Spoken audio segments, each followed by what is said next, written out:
there any outstanding business that we need to address? Seeing none, that meeting is now adjourned. I'd like to call to order the January 11th Jefferson County Commission meeting.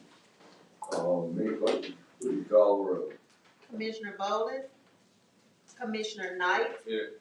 Commissioner Scales, Commissioner Tyson, Commissioner Stevens. I'm here, thank you very much. Today, I would like to give the invocation and ask Mr. Lawson to lead us in the pledge. And let's stand.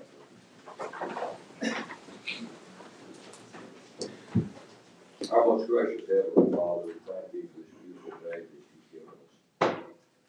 Dear Lord, thank you for all the blessings that you've bestowed on our county and its citizens.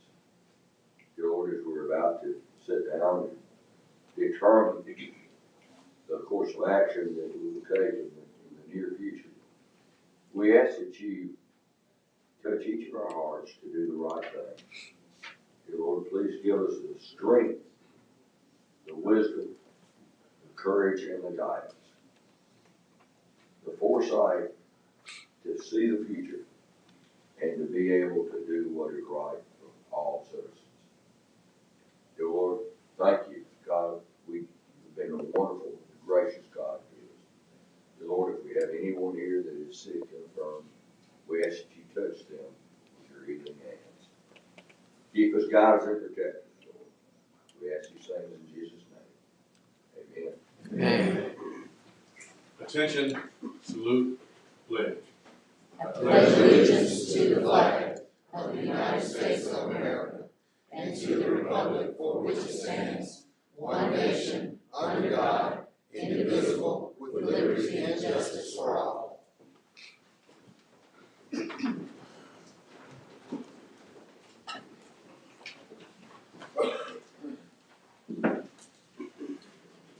Commissioners, you have before you the minutes of our December 21st meeting, our last meeting actually was 2023.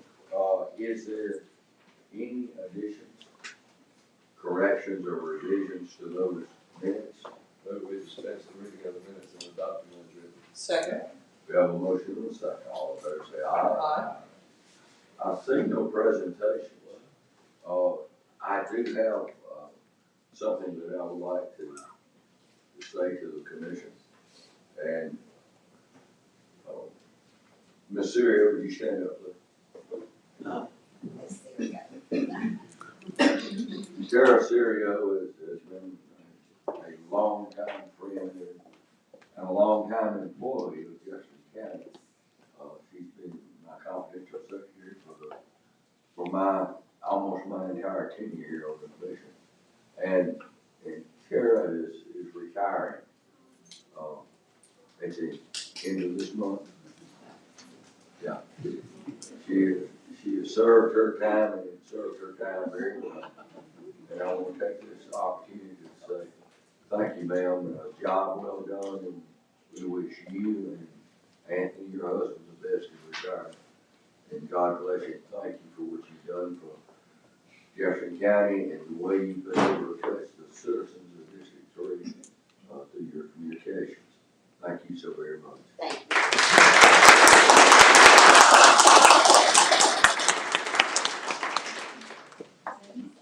Now let's go into our public hearings and see what we have. Our first is Z230010. This is an item that was carried over from 12/7/23. Mr. Marshall. Yes, sir. Good morning, Commissioners. Happy New Year. Again, this is the case that was carried over. This is former Hillview Elementary site in Forestdale. The case was carried over back in October for the applicant to communicate with the community regarding the proposed plans. Since that meeting, if you'll recall, they originally proposed some apartment buildings. Since then, the site plan has changed to do duplex housing. It's 12 duplex units. And thus there is a change to the recommendation to reflect that. Again, Planning and Zoning Commission recommended approval with conditions that will restrict the property to an age-restricted residential community for persons 55 and older.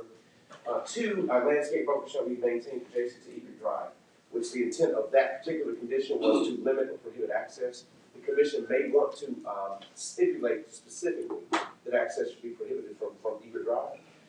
Additionally, staff is recommend additional conditions of the housing type to be restricted to one-story duplexes and/or single-family dwellings. And two, that fencing shall be installed along the property lines on each side, trees planted along the exterior of the fence to provide a visual screen between the development and the surrounding neighborhoods. Are there any questions? Yeah, you said, prohibit access from where? Egret Drive. The way the property lies, if you recall, and this shows, yeah, they plan on accessing from Cherry, they don't plan on accessing from Egret Drive. However, it may behoove the commission to specifically stipulate that within the conditions. That you don't access? That you don't access from Egret Drive. I believe a lot of the contention with the surrounding neighborhood has to do with traffic, additional traffic that could be on Egret Drive. And again, that second condition that was recommended by the Planning and Zoning Commission, the intent was to essentially say no access from Egret Drive, but the commission may wish to specifically stipulate that. Is it gonna be fenced? Yes, they're proposing a fence, and again, that's the reason for the other condition. It's important to note that, you have three households that are represented that are against this, Yes, sir. and all three are on Egret Drive. So, it's time to open a public hearing for case 230010. We have the Browns, McDaniels, and the Colemans that, have shown opposition to this. Do we have a spokesman for each family? Let's begin with the Browns. Good morning. Good morning. Ms. Brown, if you'll state your name and your address, and you have the photo. Phyllis Brown, 943 Egret Drive, Birmingham, Alabama, 35214. I am opposing to this development. My house sits north of this property. When I open my door, it's just like I'm right here. This is my house. This is the development. When I open my door, that development is right there. I have a grandson, I have grandkids, and I don't think this is the right development for our community. I would prefer a development that will be for all of us, the young, the elderly, maybe like a recreation center where we can exercise, where we can meet up and do community things to strengthen our community. Security. If this development go forward, my main concern would be security. There's so much violence that's going on in the Forestdale area, which is unincorporated, and we need to be safe. I like my quiet. It's so quiet.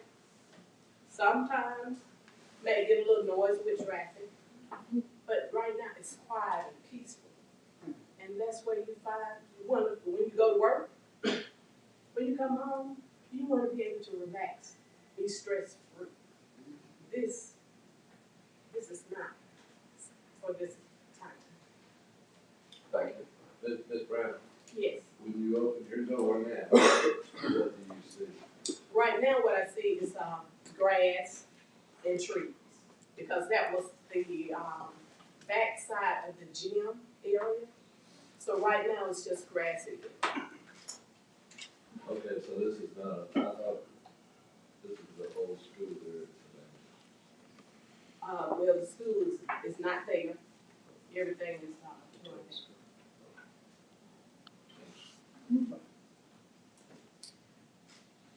Next would be, Ray Lynn McDaniel.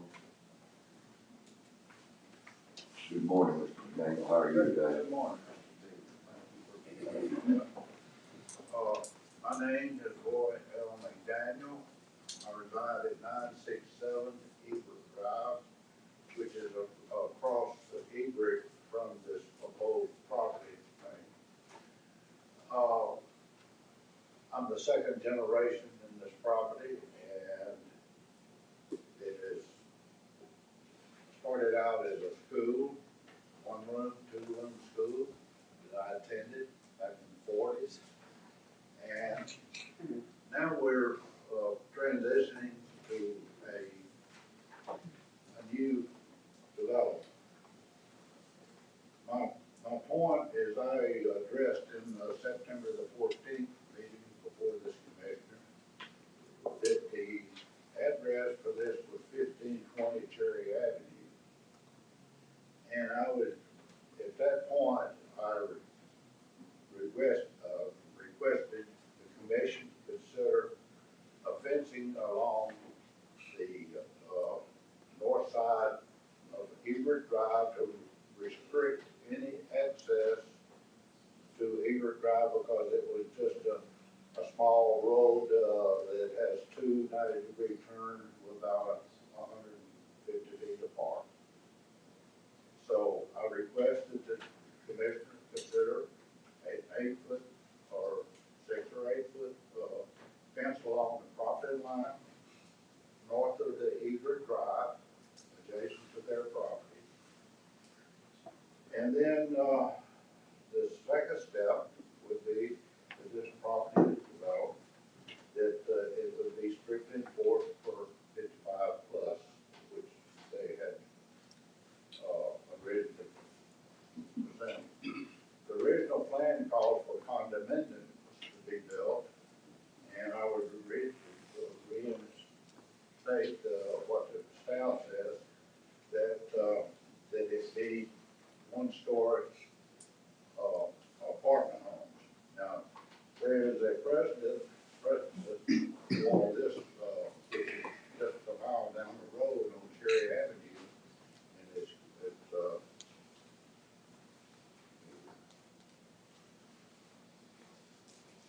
it's called the Cherry Ridge Village, less than a mile. It is an apartment home. It's very well maintained. I have some pictures I'd like to approach the desk and let you look at some of those.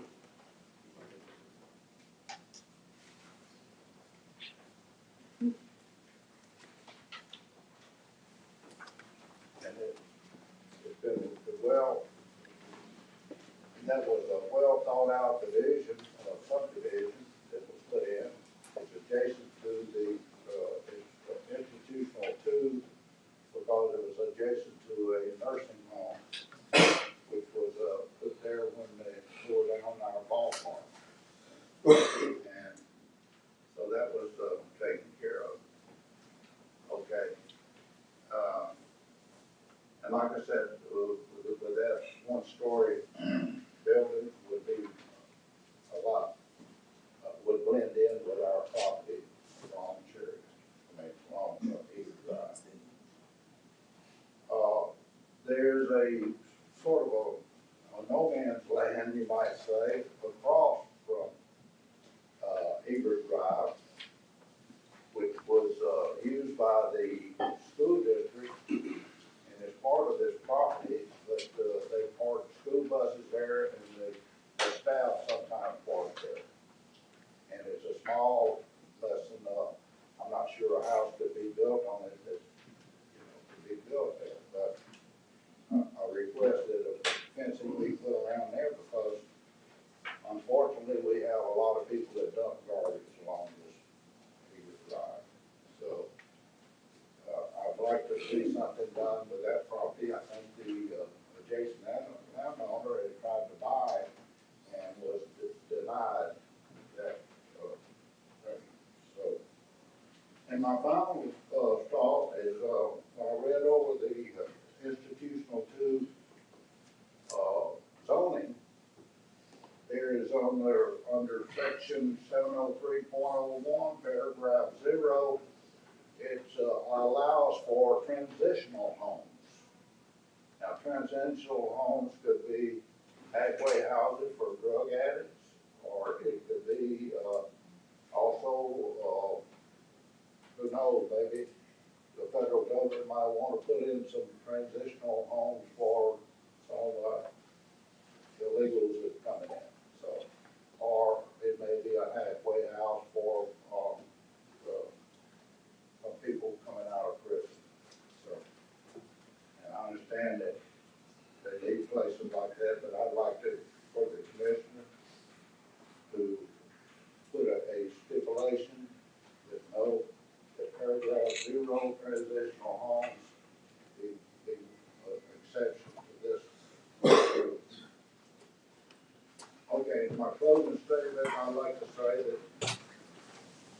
that the use of the property be limited to, people 55 and older. And that it be a one-story frame building, because as they get older, they're not gonna be able to go up, down those steps unless, I doubt they would put an elevator in, but anyway, as pictures I showed you with, Carriedale, and then, the other thing was an entrance and exit only from Cherry Avenue with a privacy fence along the north side of the Hebrew Drive adjacent to their property. And with that, sir, I think that, with those restrictions, I think we could deal with whatever they're proposing. Thank you, sir. Thank you.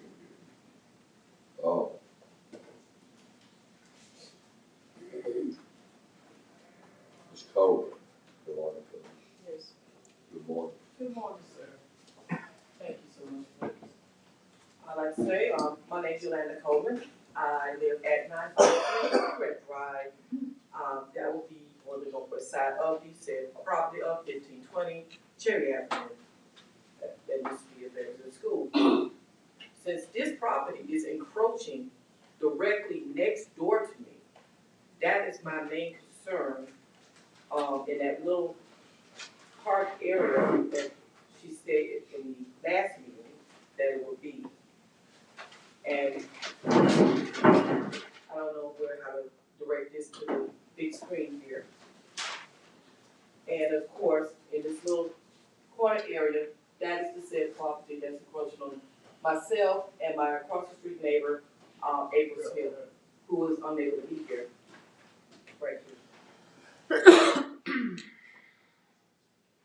And as they've been saying, we are concerned about the crime. As you see, Cherry Avenue is directly between Birmingham, it's the freeway between Birmingham and I-22. And all kinds of criminals will use that as assets, as well as Highway 78 on Hempley, which is 2 blocks up.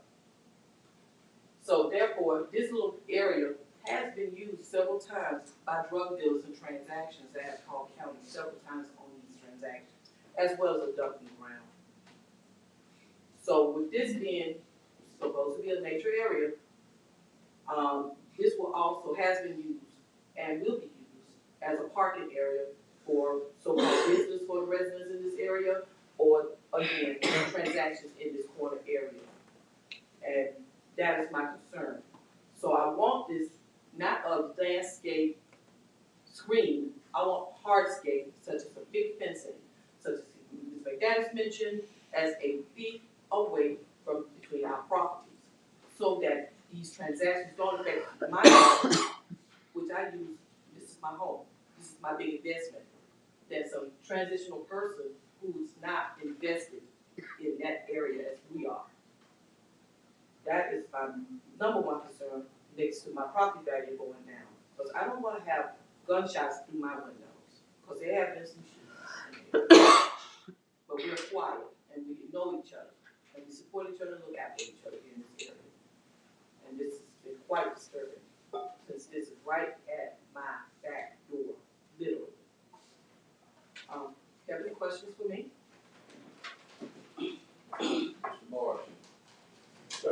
Which one is Cherry, which one is, what, the road? This is Cherry right here, Okay. and this is Egret that comes up this way. And where do you live, Ms. Cole? Right there, that house right there. This area is mine. When I say literally, I've had people just go around this every corner and ran into my mailbox. And that there. And my next door neighbor here, she is quite concerned, unable to be here, because she works at a school. She's right here. So this is concern of both. All the dumping, transactions and all that, and these people here and their visitors, we need to very short road, but 2 feet wide. So, you know, it can't tolerate so much traffic. So we like to keep everything on Cherry, so we can enter and exit. Where does the Egret Avenue go to? Is it a connector? Yes, it's Cherry Avenue, which goes straight to I-22 and down the opposite direction, it goes straight to Birmingham and Highway 78. 78. And then you have Daniel Payne. What's the other end of Egret? And the other end, Yes, this is cable. Also, that we don't need that in there too, it's very smaller road.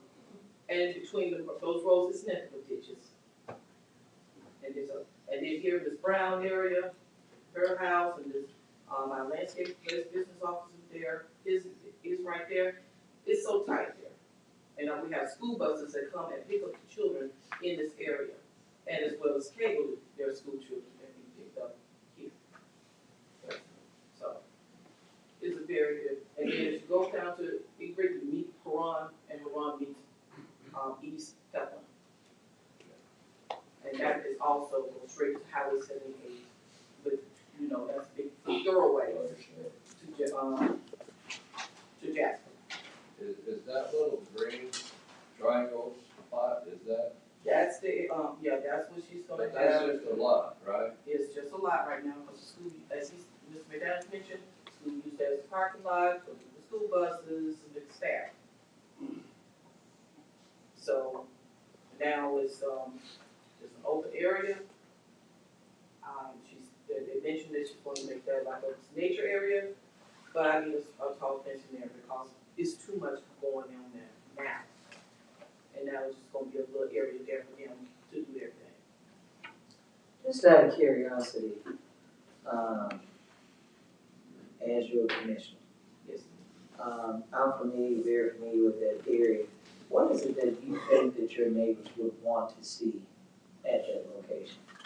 Obviously, at some point, we're probably gonna get several requests, for development. What would you all like to see there? It's something for the community, like a parking. A rec center? A rec center. So we want something that's, that can be used by the Community, like libraries or a rec center. You don't wanna see any type of, Negative. residential development. It sounds like you all don't want any more residential properties developed in that area. You prefer to have something that's, We like ownership of, if you own something, invest in something, okay. you're gonna wanna be there, and you're gonna take care of it, and you're gonna want to invest, not only for yourself, but also for your neighbors. Okay, so you But would want something that's more community development oriented, Correct. or you would want, home or property owners or homeowners, that if you're gonna build certain homes, they need to be compatible to your current property value, in addition to the fact it needs to be for home ownership. Correct. Okay. Yeah, because you're gonna take care of it, it's some temporary, you're not gonna care. Okay, yes, ma'am? Thank you. Thank you. Mr. Morrison, these would be apartments, not, would they be sale for the 55? The applicant is here, I believe it's all gonna be rental, since that's a question. Thank you. Lily Rainey, I'm just one more opposing. one more. I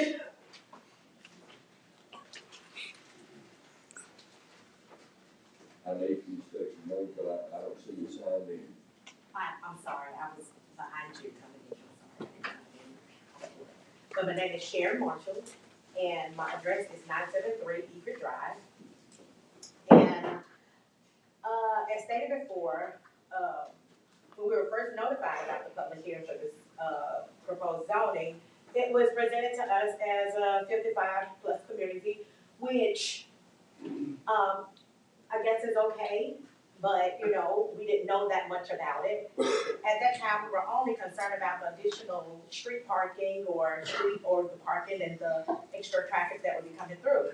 But we were led to believe that it would be, more like Cherry Ridge Village, which is very nice. And, we have been given little opportunity to discuss the, development proposal with the developer and our concerns about the development. We were informed later that there were meetings that were had that we were not invited to, that we didn't knew anything about, so we didn't have any time to discuss our concerns before we came before you guys again, which makes me feel a little bit bad. Now we're here talking about the property being used for, the transitional housing. And we just want to know exactly what that means in the context of this particular property. If it means that it's gonna be like recovery housing or, foster care, transitioning, or, we would have a whole nother other set of concerns when it comes to things of that nature. We don't wanna be worried about the safety of our community. We are a older, established, community, and we don't wanna be worried about, our houses when we leave home, or whatever the case may be, or the traffic, or whatever that's going on around it. We are truly neighbors that care about each other, and we have not been plagued with any break-ins or crimes that are going on in the outer perimeters of our little tiny community. And those are the concerns that we have. We don't want it to come to our little community.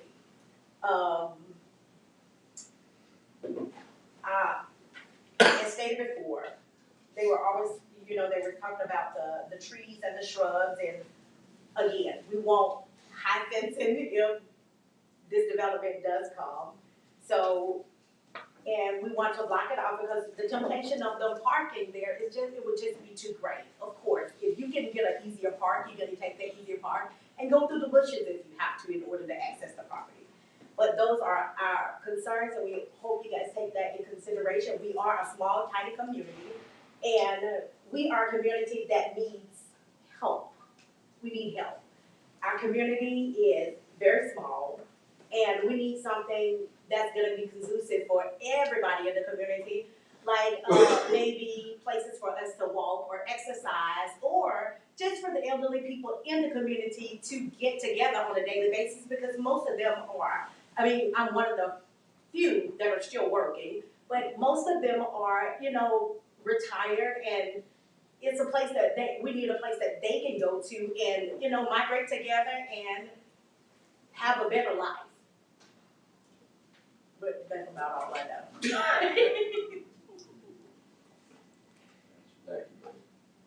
Thank you.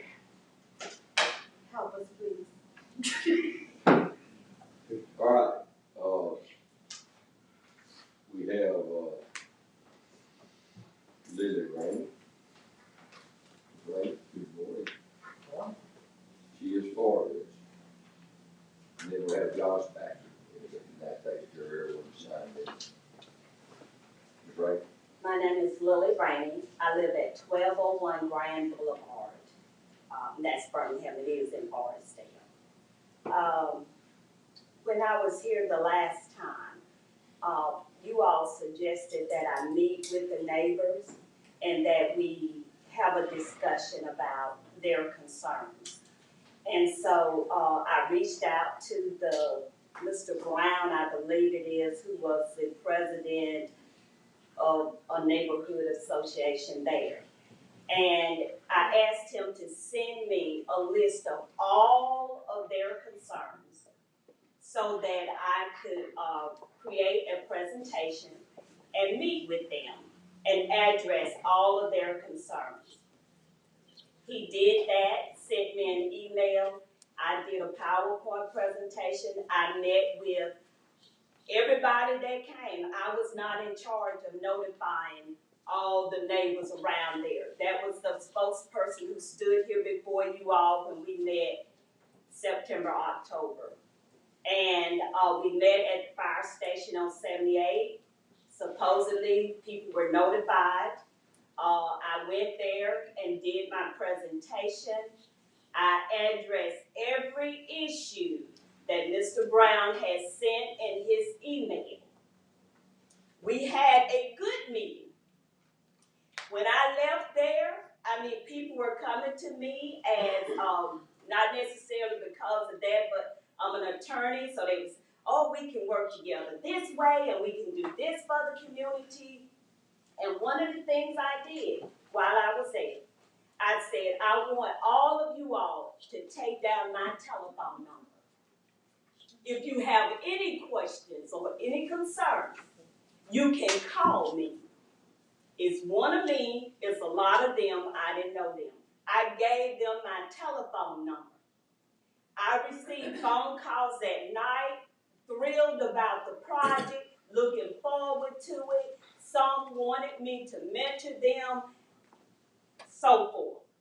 However, I never heard since that day from anybody else to say, yeah, I have an additional question, I have additional concerns. So here we are today, and I believe everything that I have heard from the neighbors today have already been addressed. When we were here last time, they said they didn't want the 2-story apartment building.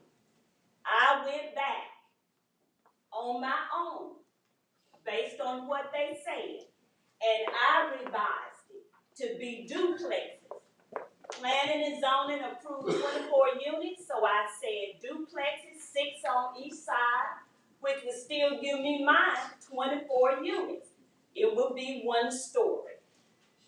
That addressed that issue that they had. The ingress and egress off of Cherry Avenue, we talked about that last time. That was conditioned from planning and zoning. I still maintain that as well. That little bitty little piece that outside that, I think it was Miss Coleman, I may be wrong, that mentioned. I have no plans for that. If she would like to buy it, we can talk. Because that is not within the area, and it makes it difficult for me to even access it. If I'm gonna put up the hardscape, if you look at it, how am I gonna come out of Cherry Avenue? I gotta come all the way down Cherry, then hit egress, and then go back up to get to that little small piece. I'm not building anything on that. So if she would like to talk to me about buying that, or any of the other neighbors, I would be happy to entertain that. How big of a parcel is that little piece? I really don't have the dimensions on that, right before me. But that little piece right there, again, I would be willing to talk to the neighbors, and they can do, if they want to buy it from me and we come to an agreement, they can buy that. Who owns it? All of that in the green will be owned by me. And that's why I'm saying I would be willing to sell that, because I have no use for it. The duplexes will be along the long length on both sides. And then in that corner will be the office building for the duplexes. Everything that they asked of me, I addressed. They were concerned about the traffic. I said that is beyond my pay grade, but I would not have a problem in getting traffic and engineering to do a study, and that we both sets would agree to abide by that. 1-story duplexes. Yes, they will be rented units, but this is a business investment for me. So I will maintain it. They asked about the maintenance of it.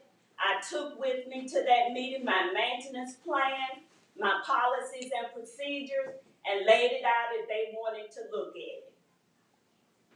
Are you gonna manage it?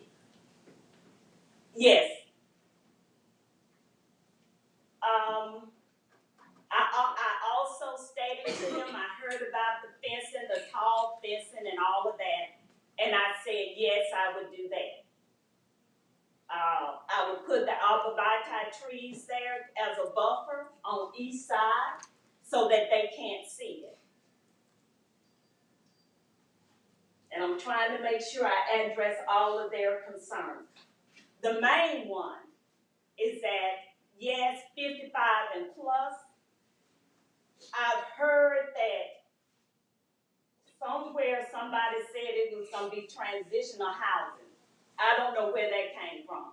It did not come from me.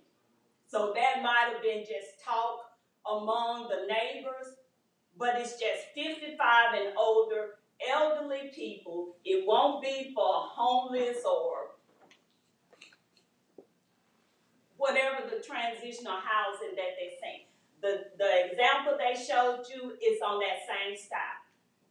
Because my mentor is Mr. Ball, who built those apartments down there. But it is my project. I'm just saying he's my mentor. So it will be on that style. It will be gated. So off of Cherry Avenue, we're going to have it gated. So then just the general public can't come into that property. Just drive through. Now, the only other thing, when I was at the meeting, one of the neighbors who actually live on Cagle Road suggested that we do open that back side to have an egress on the back side to Cagle Road. I'm just voicing what the neighbors said.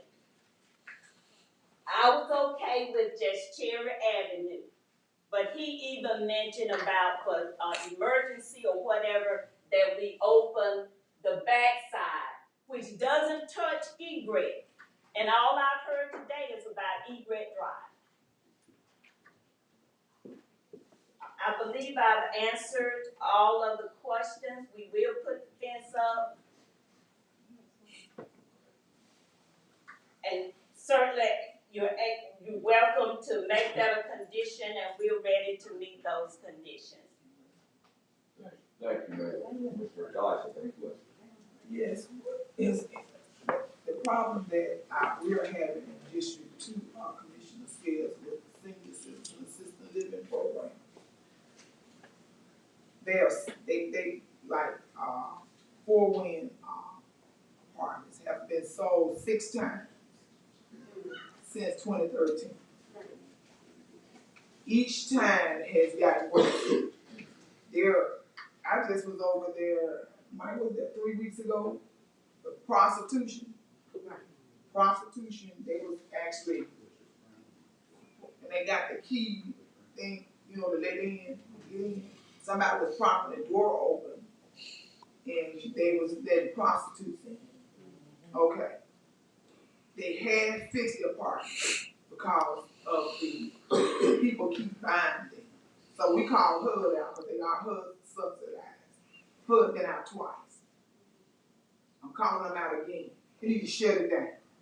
Because there's no reason for these seniors to have to live in that condition. I went in the hallway, I smelled marijuana when I pulled up. That's one of the apartments. I can name you 10 off the top of my head. One of them downtown, bed bugs from some of the seniors pulling furniture off the street. Then the mental element of mentally ill people that they have let in, that senior citizens, is awful. Now all of these people are they're over 60. And I do have good assisted living programs. But I can go on from venereal disease, epidemic, I can go on and on and on. So what is stopping you from selling yours like they have done over the years and let this element move in on people that's trying to retire? And a lot of people have sold their homes because they don't want to cut grass and all of that. And they want to come and relax and just wake up in the morning and go sit out on the balcony. But they can't do that because of some seniors still want to be in, I guess, the criminal activity field and still feel like they want to sow their wild oats or something. I don't know what causes people to do that. And they do have a legitimate concern because we have too many slumlords around here. That's why the condition of the communities look like they are. That's why it's illegal dumping the way they do. Majority of the illegal dumping comes from rental property. When people cleaning out rental property and dumping on the street. I am a component for senior living facilities the right way. And maybe they just doing it in my area because it's a poor area. Maybe I don't know, because this area is kind of like a upper scale area. Maybe it might not happen there, I don't know. I don't know whether people with money crave these type things or not. I don't know, because I'm not at that age group. Because I thought when you get to a certain age, a lot of this foolishness will stop, but it's obviously gone. If we don't die, that age, we're still okay.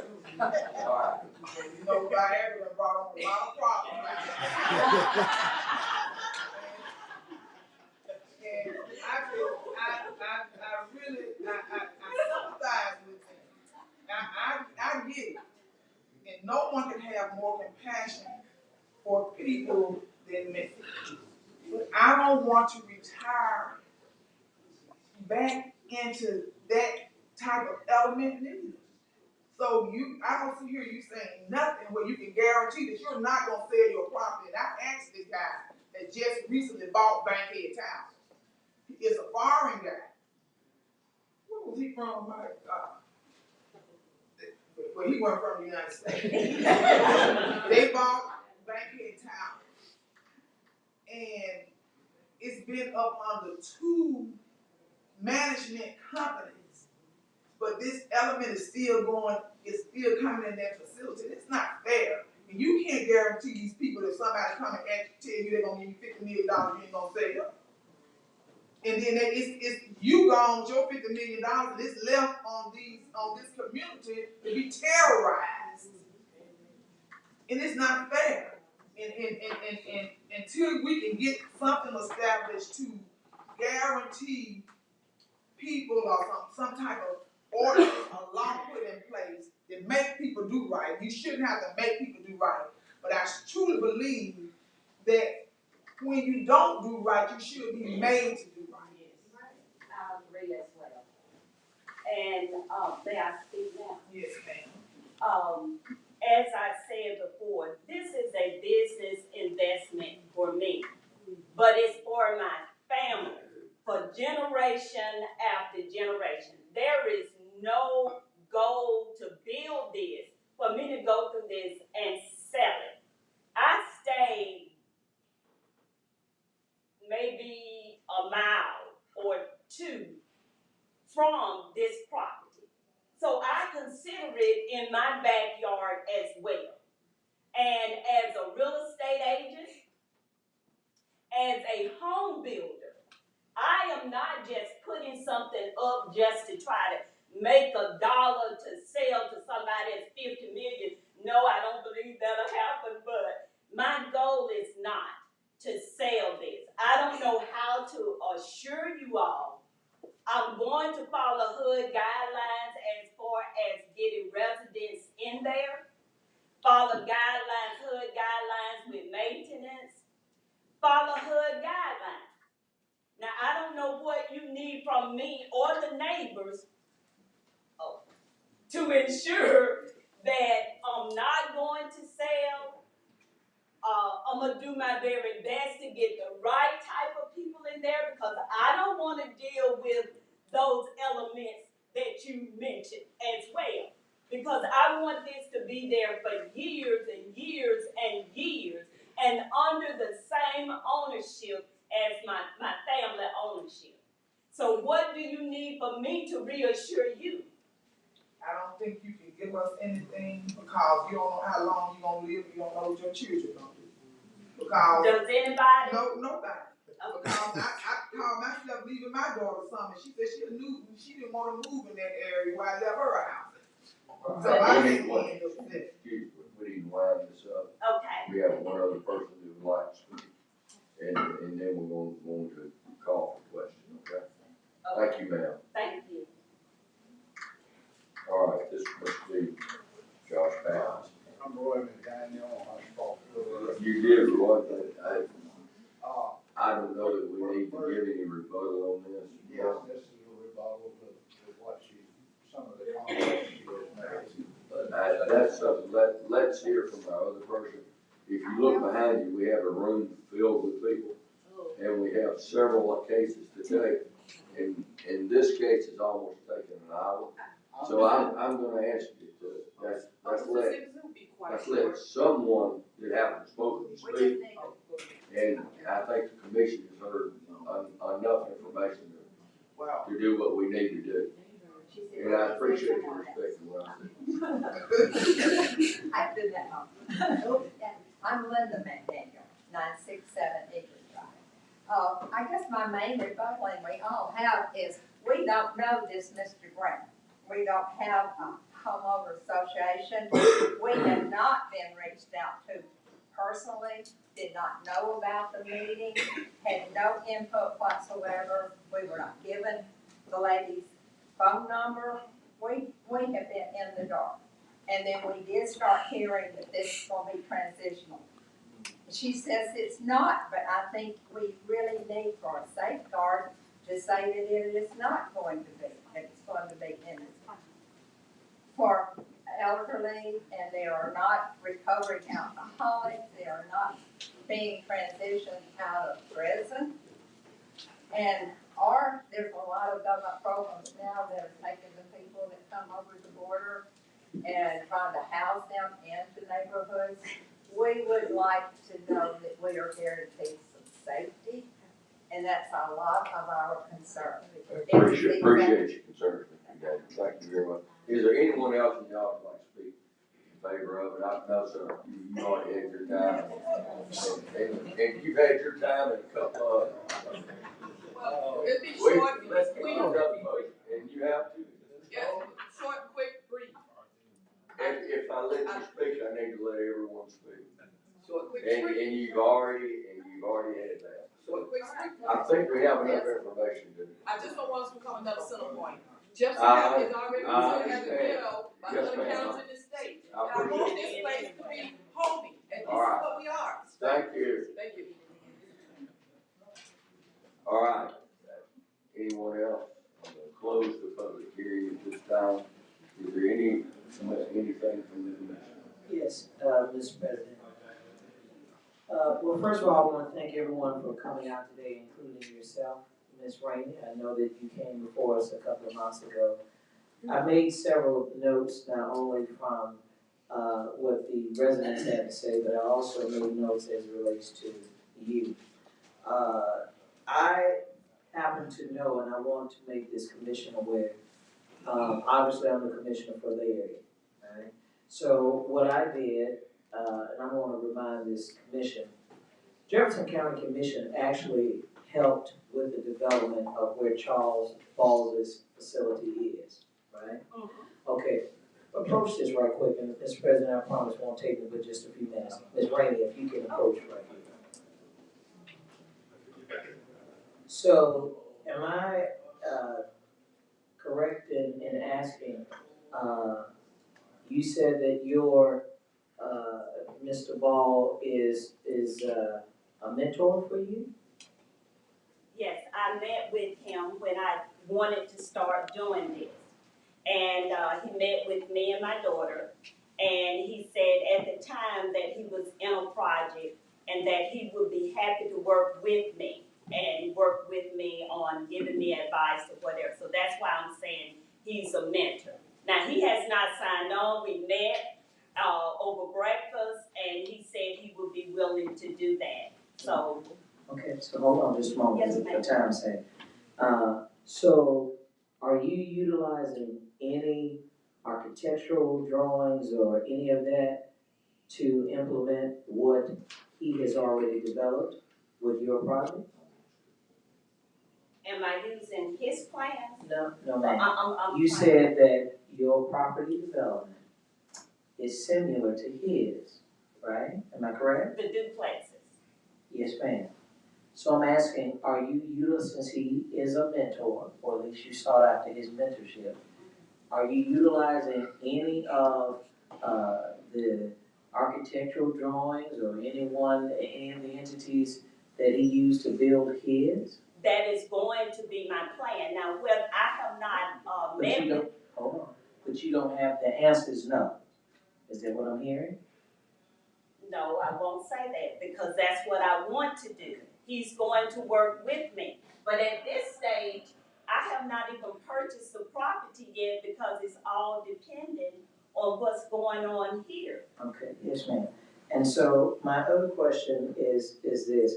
When you mention about management, do you have any other properties that you have previous background of managing properties such as this? Not that I own. Do you have any I background? have managed the office building where I am now Okay. for Allele Properties.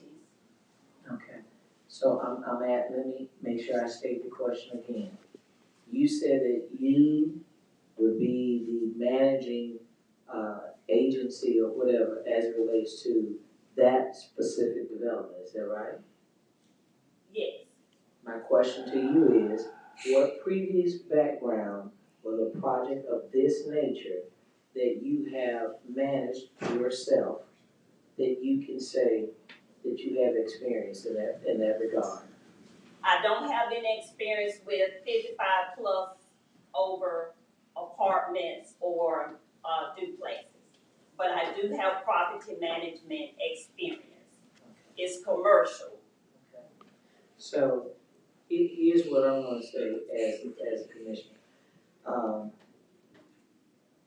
I will say it's probably a little interesting for me. I didn't realize that the property development, the scope of it had changed. I didn't know that we were talking about duplexes now from your original presentation. I will say to the neighbors, I'm clearly aware that I made notes about the community being preserved. That's what you're trying to do. You want to preserve the integrity of the community. And right now, you all are a neighborly community, and you're trying to maintain such, which is the reason why you came today. Is that correct? That's correct. All right, and lastly, let me say this to you all as community members. I would encourage you, I don't know if you know Mr. Brown, even though Mr. Brown is over Holiday Hills, but they have a group, but that's okay. I would encourage you to start participating in your neighborhood meetings because you don't want the decisions of a few to determine the outcome that could possibly affect you, okay? But you can have a seat now. But I will say this, I am one that I do believe in listening to those people, and I will tell you what I was sitting here doing was I was actually texting Mr. Ball, and that's why I asked you a certain line of questioning, because he did tell me he has not mentored you. Hold on. Not yet. Okay, but what you said here is that he was your mentor, and so I text him so he could tell me because this commission has supported Ball Healthcare. And it's important that if his name is going to be used in this setting for the record, that then I'm going to be looking to him in terms of what you're talking about doing. That's important, okay? And so he made me aware, he wouldn't turn his back on you, but he is not your mentor. Yeah. Okay, all right, so thank you, Mr. President. We're May ready to I call. say just one thing? I We think have we've properly not been, started the project, so he's not my active mentor, but we did meet and he said he would work with me. That's why I used his name. public hearing is not closed. I have a question. Who owns this property? I was under the impression you did. Jefferson County Board of Education, I'm under contract.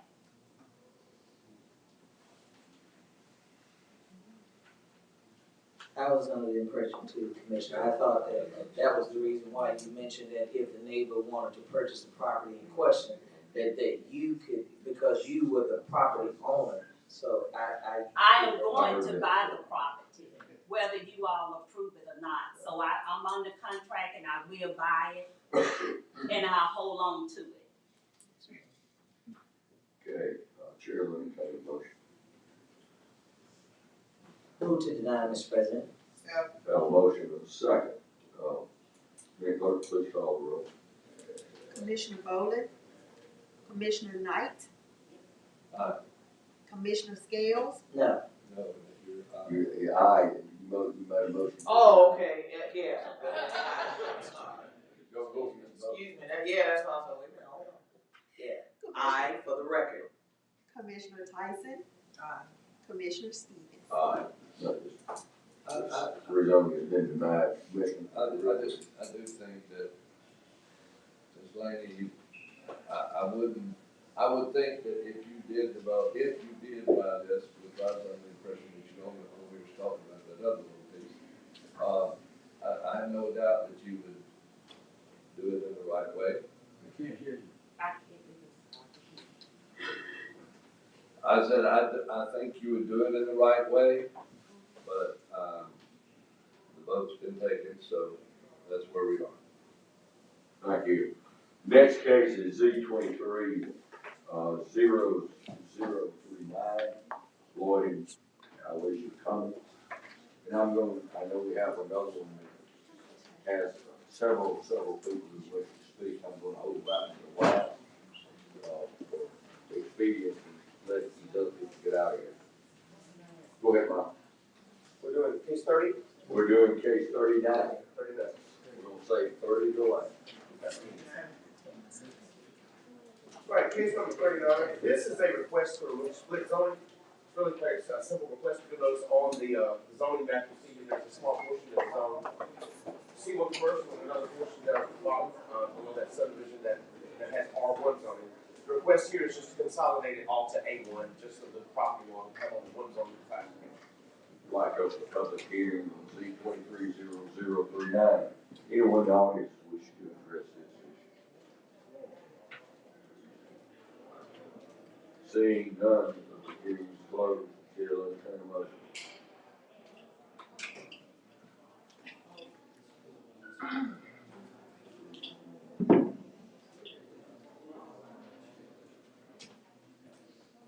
Excuse me, I'm here to represent, I'm Lloyd Cummings. Well, Mr. Cummings, I just gave you an opportunity to speak.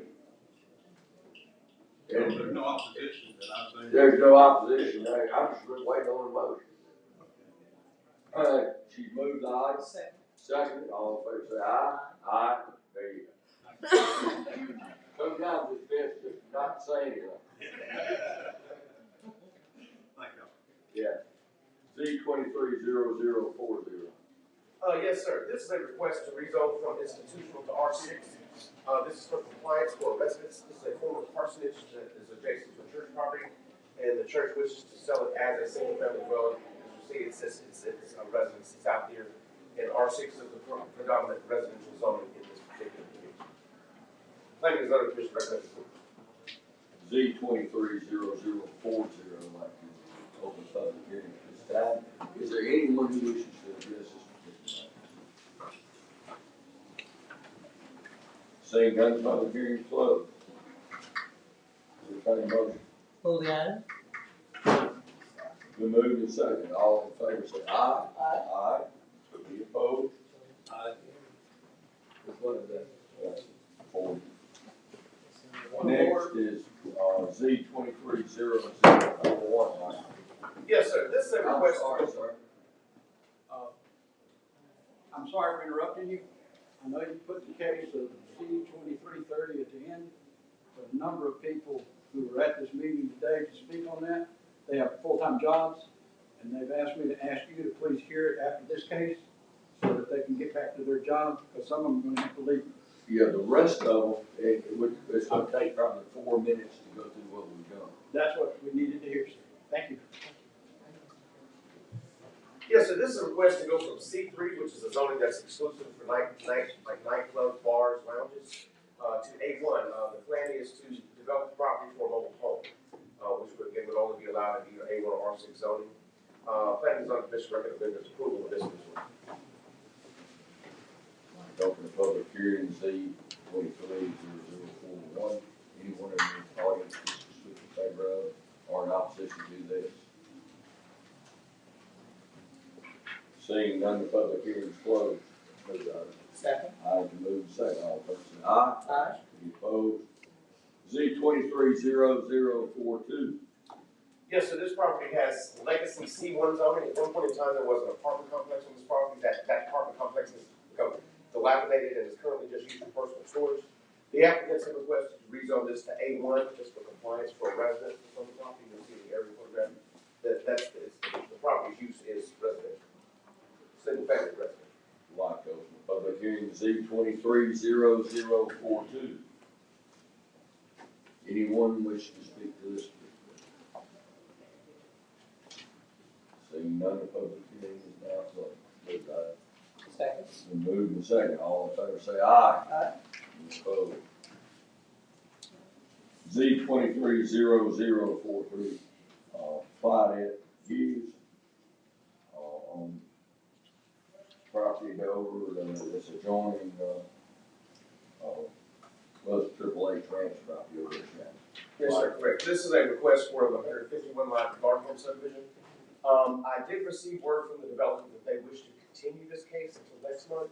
I'll let them make that formal request here, because we've already sent public notice and everything else. But that is what the request is. But very quickly, it's just a garden home subdivision that is adjacent to Ross Bridge out of Hoover. Rezoning will go from R1 to A1. Planning and Zoning Commission recommended approval with conditions. One, that the proposed residence garden home subdivision should be set back a minimum of 50 feet from the existing tower site located on the parcel. Additionally, under zoning case Z-17-031. Two, the 30-foot access easement for the existing multiple tower be maintained or an alternative route provided. Three, that sidewalks be constructed within development, and four, that a buffer shall be constructed along the homes on AAA Ranch Road. It does comply with policies of the land. Now, since we have advertised this, I'm going to go ahead and open the public hearing for Z 230043, understanding the condition. That was the request that was made on the phone. If we receive that, is there anyone here that would wish to speak to Z 230043 besides the developer? Besides the developer. What we asking you? Seeing none, public hearing is closed. Let me ask a question. Is that gonna be on sewer? Yes, sir, sorry. Now, Michael, you've asked for continuation. The developer has asked, The developers asked. but again, I told them that they Do I get a head shake on that? Yes. All right, I got a head shake on that, yes. I'm trying to expedite this. All in favor for continuation to, next month, 1 month, yes, sir, I believe it's February 8th. and where they're at, Hold the item. move second, all in favor say aye. Aye. Thank you very much. All right, folks, that continues all of the items except, number 30. It's going to be a public hearing for this. No, the right of way, that's the thing, yeah.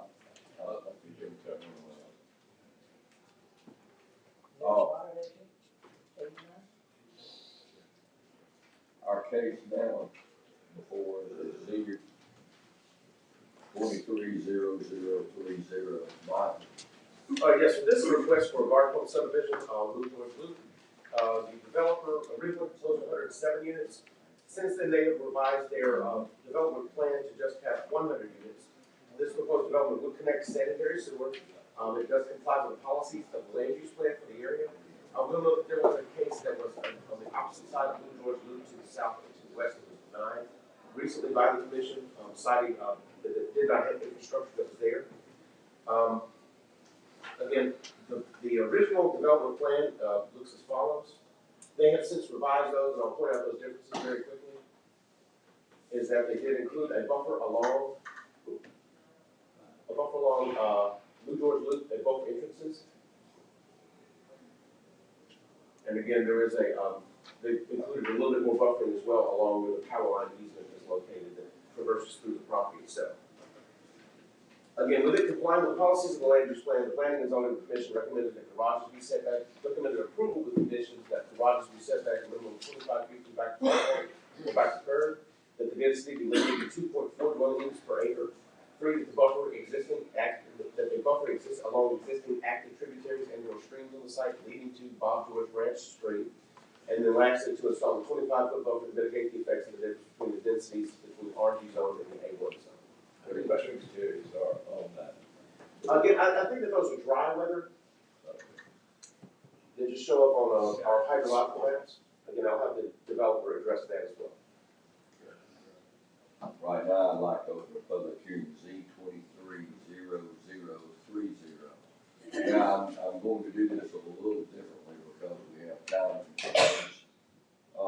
Who needs to go to work that is set aside to speak?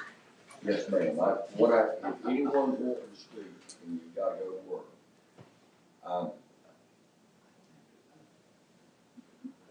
who needs to do it?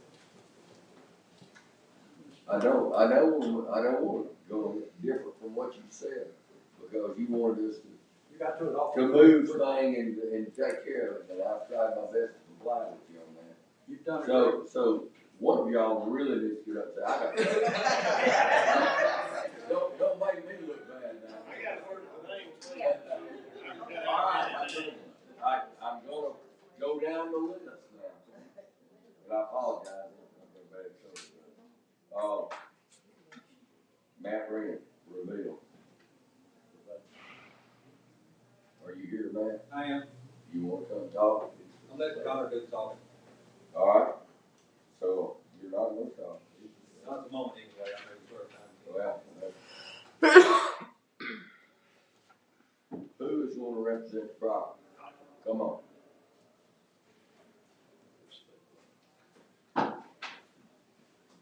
My name is Connor Farmer. I live at 2251 Emmett Cove, 35242. I am the owner of High Point Properties. We've been buying and selling and been doing developments around the Birmingham area for about 20 years. I currently have the whole property under contract, contingent upon this zoning approval. We've been working on this project for several months. We feel like we've come up with a really good plan. I know there's been some other cases that have come up in this area where they came in and the design was very square, it was very dense, and just everything squeezed in.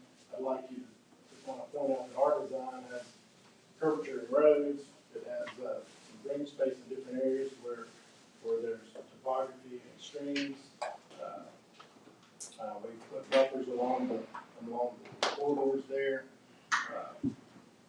and trying to make it more suitable. We were working with the home builder Newcastle Homes to build the homes in the neighborhood. Newcastle is a local builder. They're not a national tract builder. Their homes have a lot more character than some of the national tract builders do. Of course, the development would have the required retention. We're willing to put in the necessary decel lanes, turn lanes that come into the property off Blue George Loop Road. And of course, meet all the recommendations from planning here that was mentioned on the screen here. I do have some pictures of the product that the home builder would be building. And also along with that are some pictures that are some properties within a quarter mile of the subject property. I'd like to point out that I'm certain that what will be being built on this development exceeds a lot of the surrounding areas, surrounding properties. So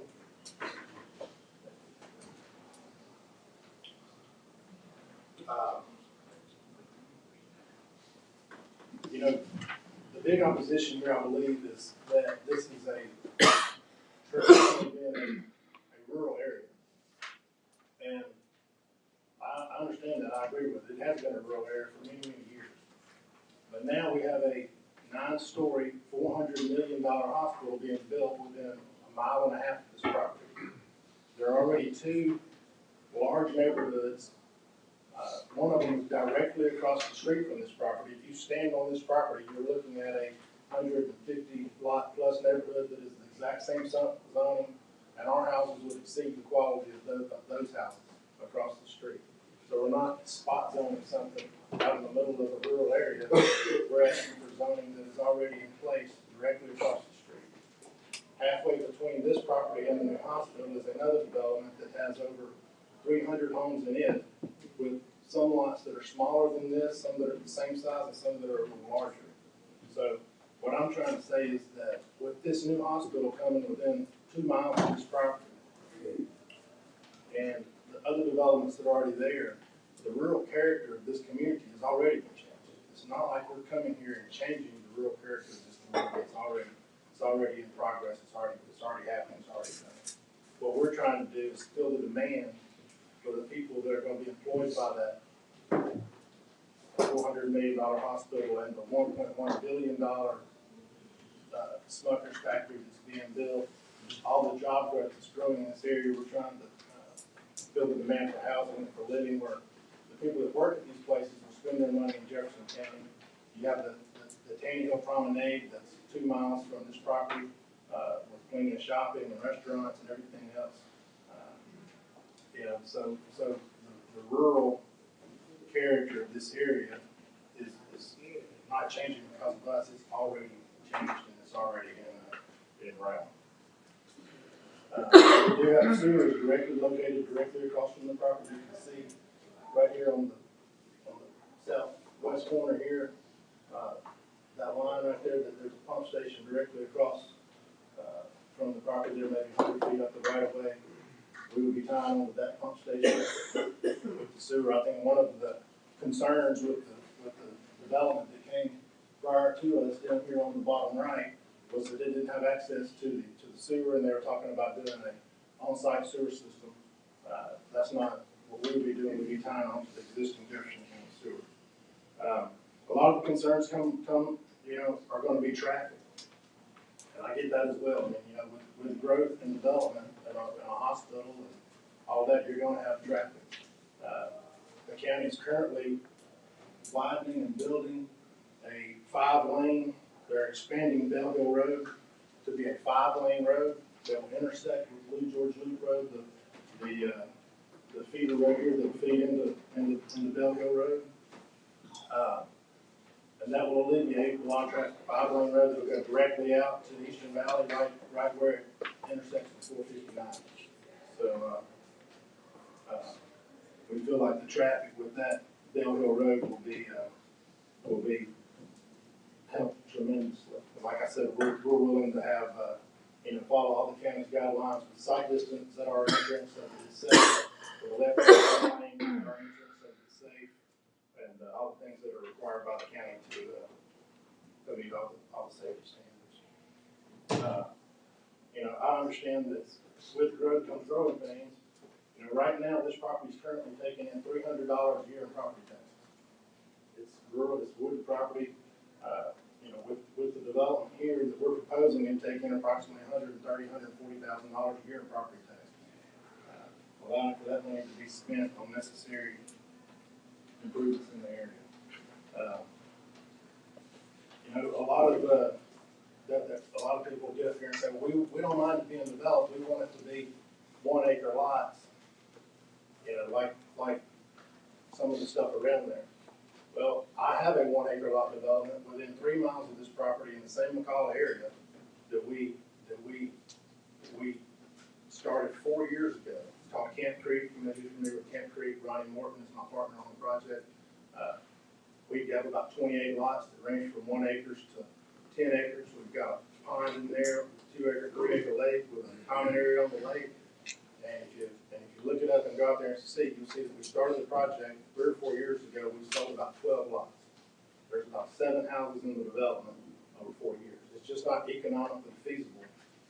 There's not builders out there buying 1-acre lots and building spec homes. After the recession, the whole market changed to where I did the Timberlake development up on South Shakes Crest, that we have 200 lots and 240 acres with 2 lakes. And that was prior to the recession. We were selling those lots 40 at a time as fast as we could develop and sell them. The reality is, all those builders are gone. They went out of business. And the only builders that are buying and building spec houses anymore are the builders that are building on slab lots and smaller slab lots. These houses will start in $300,000 range.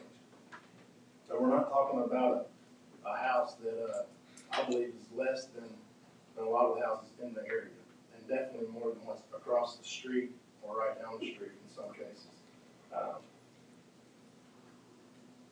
So if you drive out here, you'll see for sale signs all over the place around the new hospital, and that's because with the hospital, their property values have gone super high.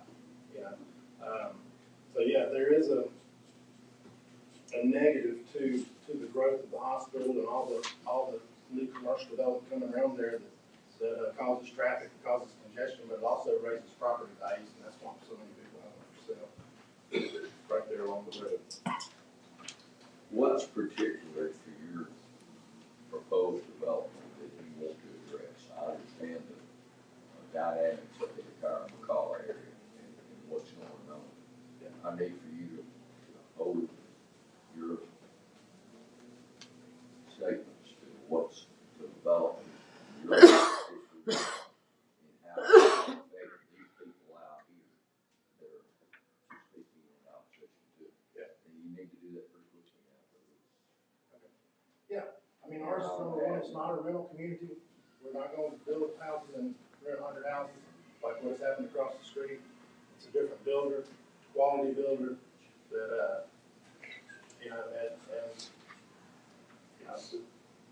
I spoke so much about that because I've met with a lot of these people at a private meeting at Holiday Inn in McCall, so we tried to listen to some of the concerns, make some changes to our development plan.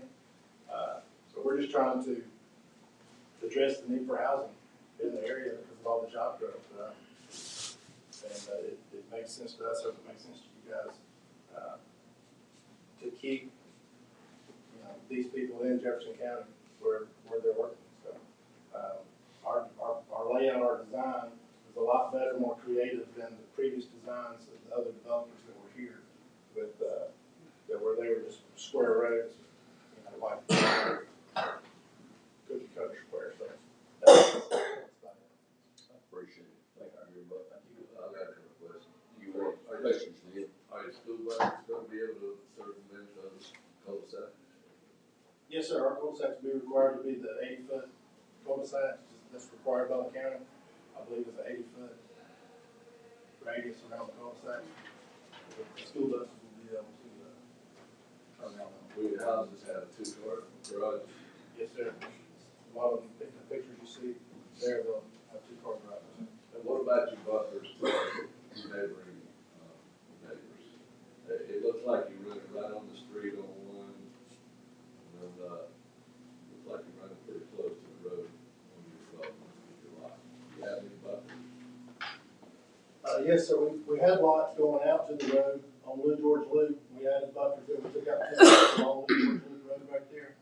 We can shift this cul-de-sac down a little bit, keep the buffer there on Lou George. And we took out 2 lots down here on the other side of Lou George where the joins on the backside entrance, and took out 2 lots there and added buffers there as well. If we need to slide that top road down and add a buffer along that line, there we can. This is a preliminary layout. What we're asking for is the RG zoning with a maximum of 100 lots. It might end up being 90, 95. We're asking. There's been some social media stuff come out about they could put 300 houses on this with this zoning. That's untrue. What we're asking from you is to put a maximum zoning on the property of 100 lots. We meet the setbacks, the buffers, and it might end buffering the stream. It might end up being 90, 95, something like that. Do you own Newcastle Homes? No, sir. Glenn Siddle owns Newcastle Homes. My office is directly across from his. We've done dozens of deals over. We've done dozens of deals together over the years. Mr. President, let me ask this question, just based upon the exhibits that you provided. So to be clear, you said that the properties will start in terms of selling price point at $300,000, right? Yes, ma'am. If you look at other Newcastle development homes, you don't see any homes that are selling less than $300,000. Okay. In addition to that, there will be no rental properties available. This is totally for home ownership. That is correct. Lastly, saw some of the photos that you provided of adjacent properties. Yes, ma'am. Okay, and so, obviously, I guess buffering is a concern, at least that's kind of what I gathered from you. And so, being that this is a small cul-de-sac, between your properties and the properties that you provided, okay, in terms of comparison, by the way, how far are these properties that you are making your comps? All of those are within a half mile, maybe a quarter mile of property. Okay, but so that the people who actually, the residents who actually live there, have your company sought to do anything to make sure it is fully communicated,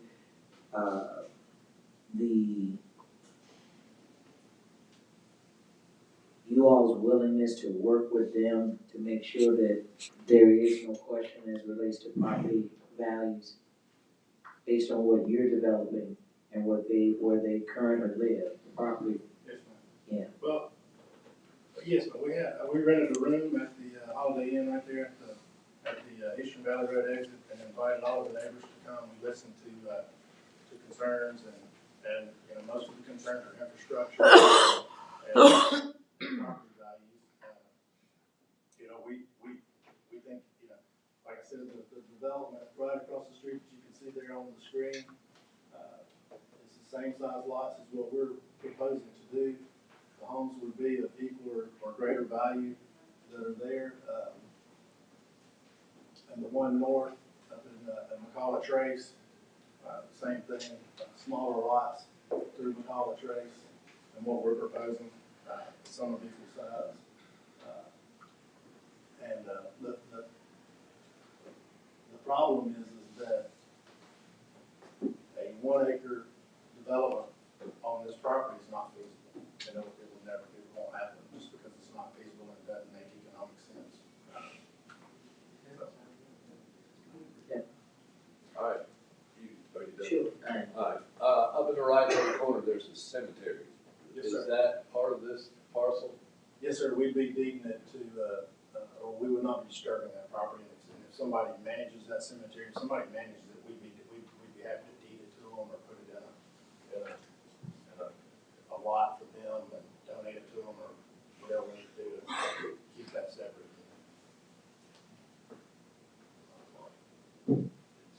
Ingress and egress to the cemetery, where is it? Ingress to the cemetery is up to Hannah Lane there.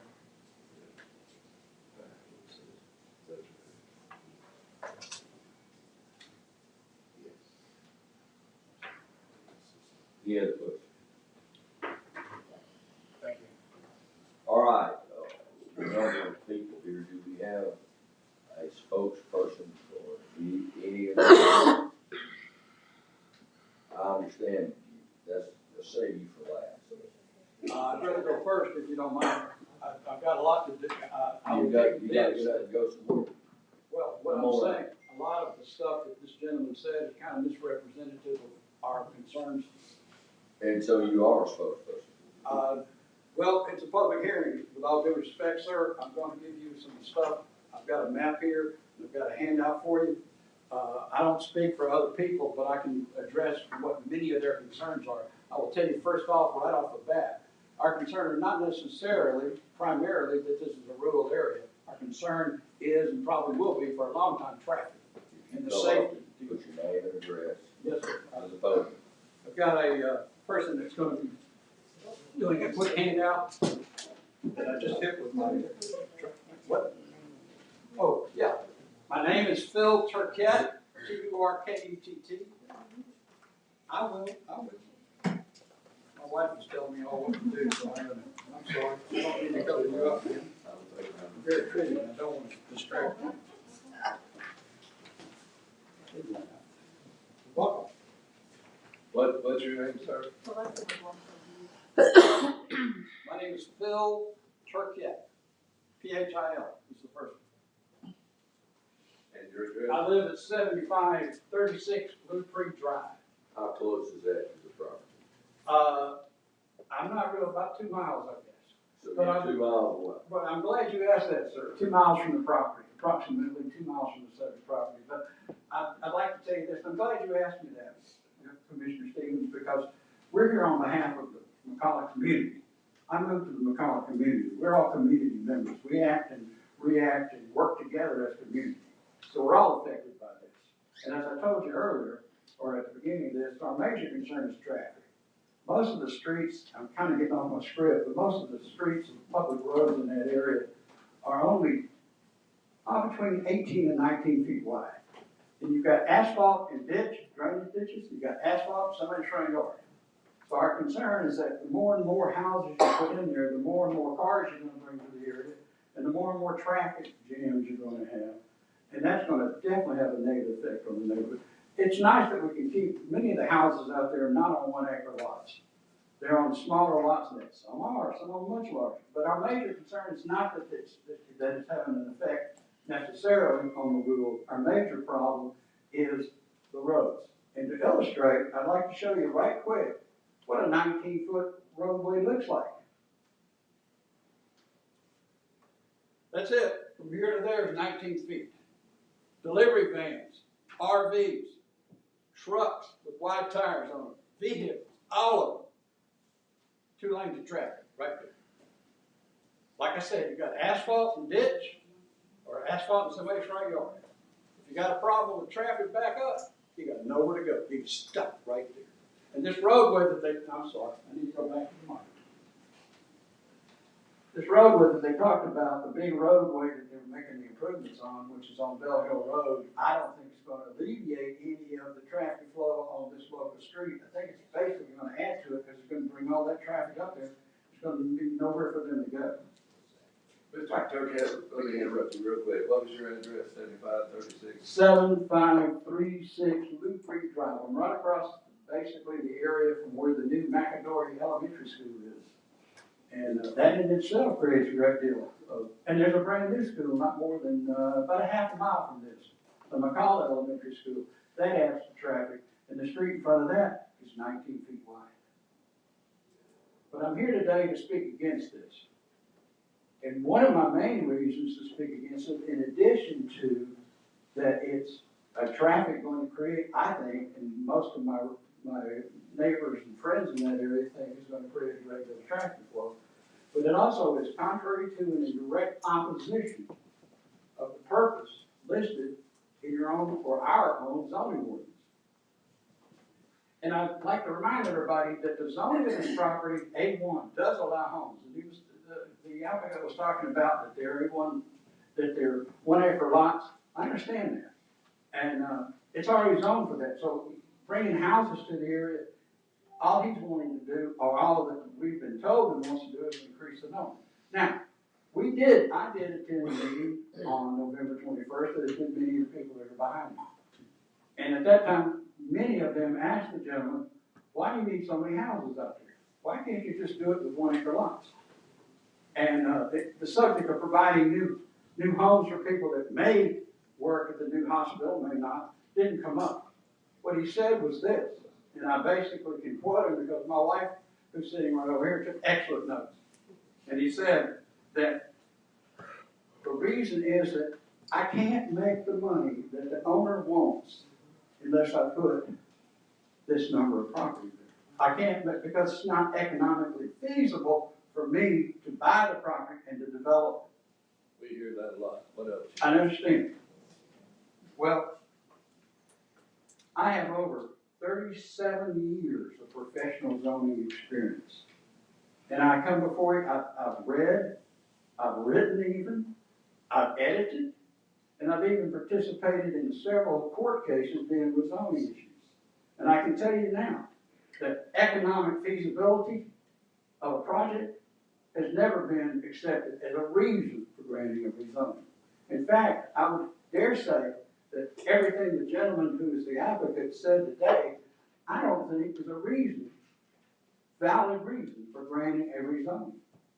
There are very specific reasons for granting rezonings, and that was not one of them. And I'd like to also remind you, or make you aware, is that the purpose, the intent of a zoning ordinance is always for the health, the safety, and the welfare of the community. It's not economic feasibility, it's not bringing in houses, although that's not a bad thing to do if you have the infrastructure to handle it. But the main reason of zoning is to protect, preserve and protect the health, the safety, and the welfare of the area. And I'm here today, as a part of the McCullough community, to urge you to vote against this because it basically goes against the health, the safety, and the welfare. Now, other parts of that handout you got here talks about undue concentration of population. And by my map that I've showed you, I think you can see it. We also have a major concern. You can see the one development there that was mentioned that's been denied. It was denied by y'all. I spoke at that one.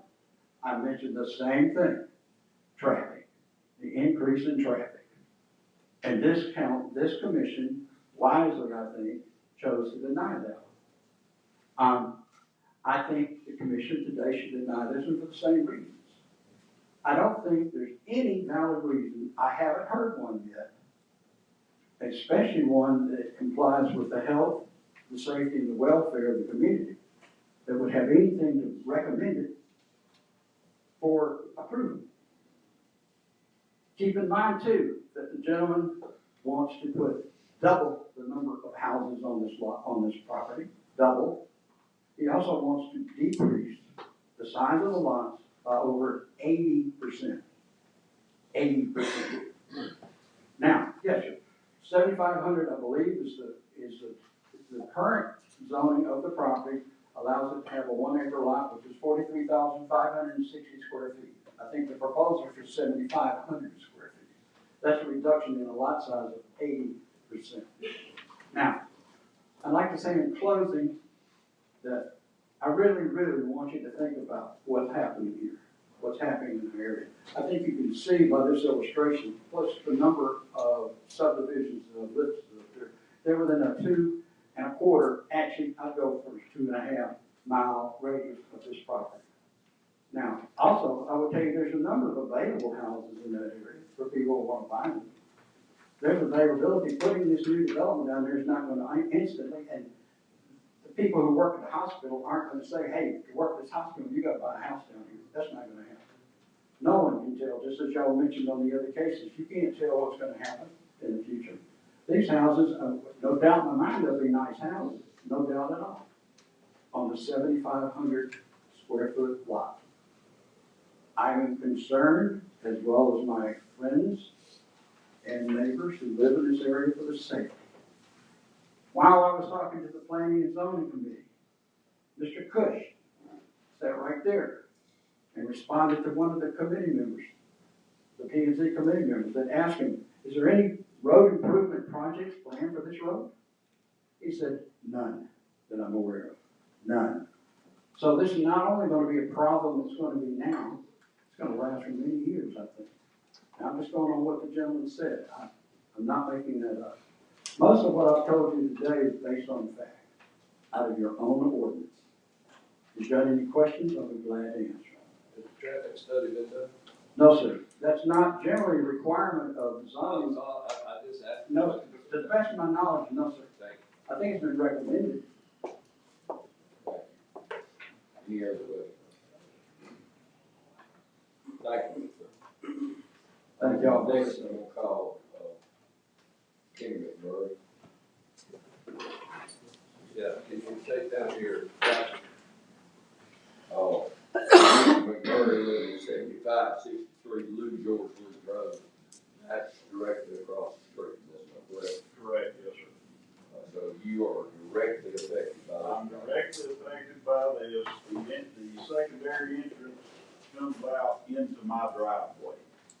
So, let me say this, I'm not opposed to development, never have been, but this property is already zoned for what it's zoned for. The infrastructure will not handle it around there. I'm a retired lieutenant out of the fire department. So I've seen development where I work, seen what's happened. Our fire service out there, we've got some excellent folks, but, you know, we don't have enough. Nothing against Jefferson County Sheriff Department. I got friends on that department. There's not enough of them now. If we have to call them for something, we either take care of it till they get there, which may be 5 minutes if they're over at the substation that was built on Eastern Valley.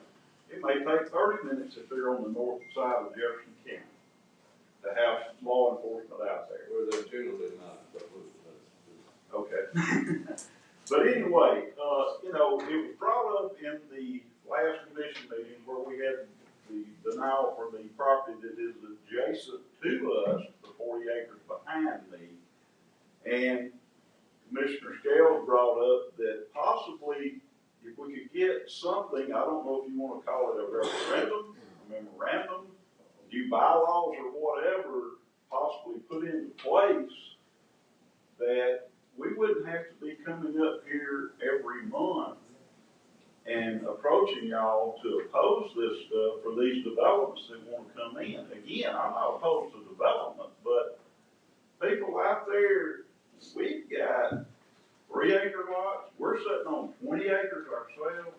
Other people's got an acre lot. Other people's got 50 acres. I mean, it's rural people. And I realize there are developments that are going on. People that work at the hospital, you know, he brought up, well, you gotta have places for them to live. Well, the people that work at the hospital now already live either in Bessemer, McCalla, or somewhere else. They're gonna come from the hospital that's presently in Bessemer to the new hospital. They may have a few more employees. But, you know, it goes back to the infrastructure and the roads out there. I don't believe we'll handle this.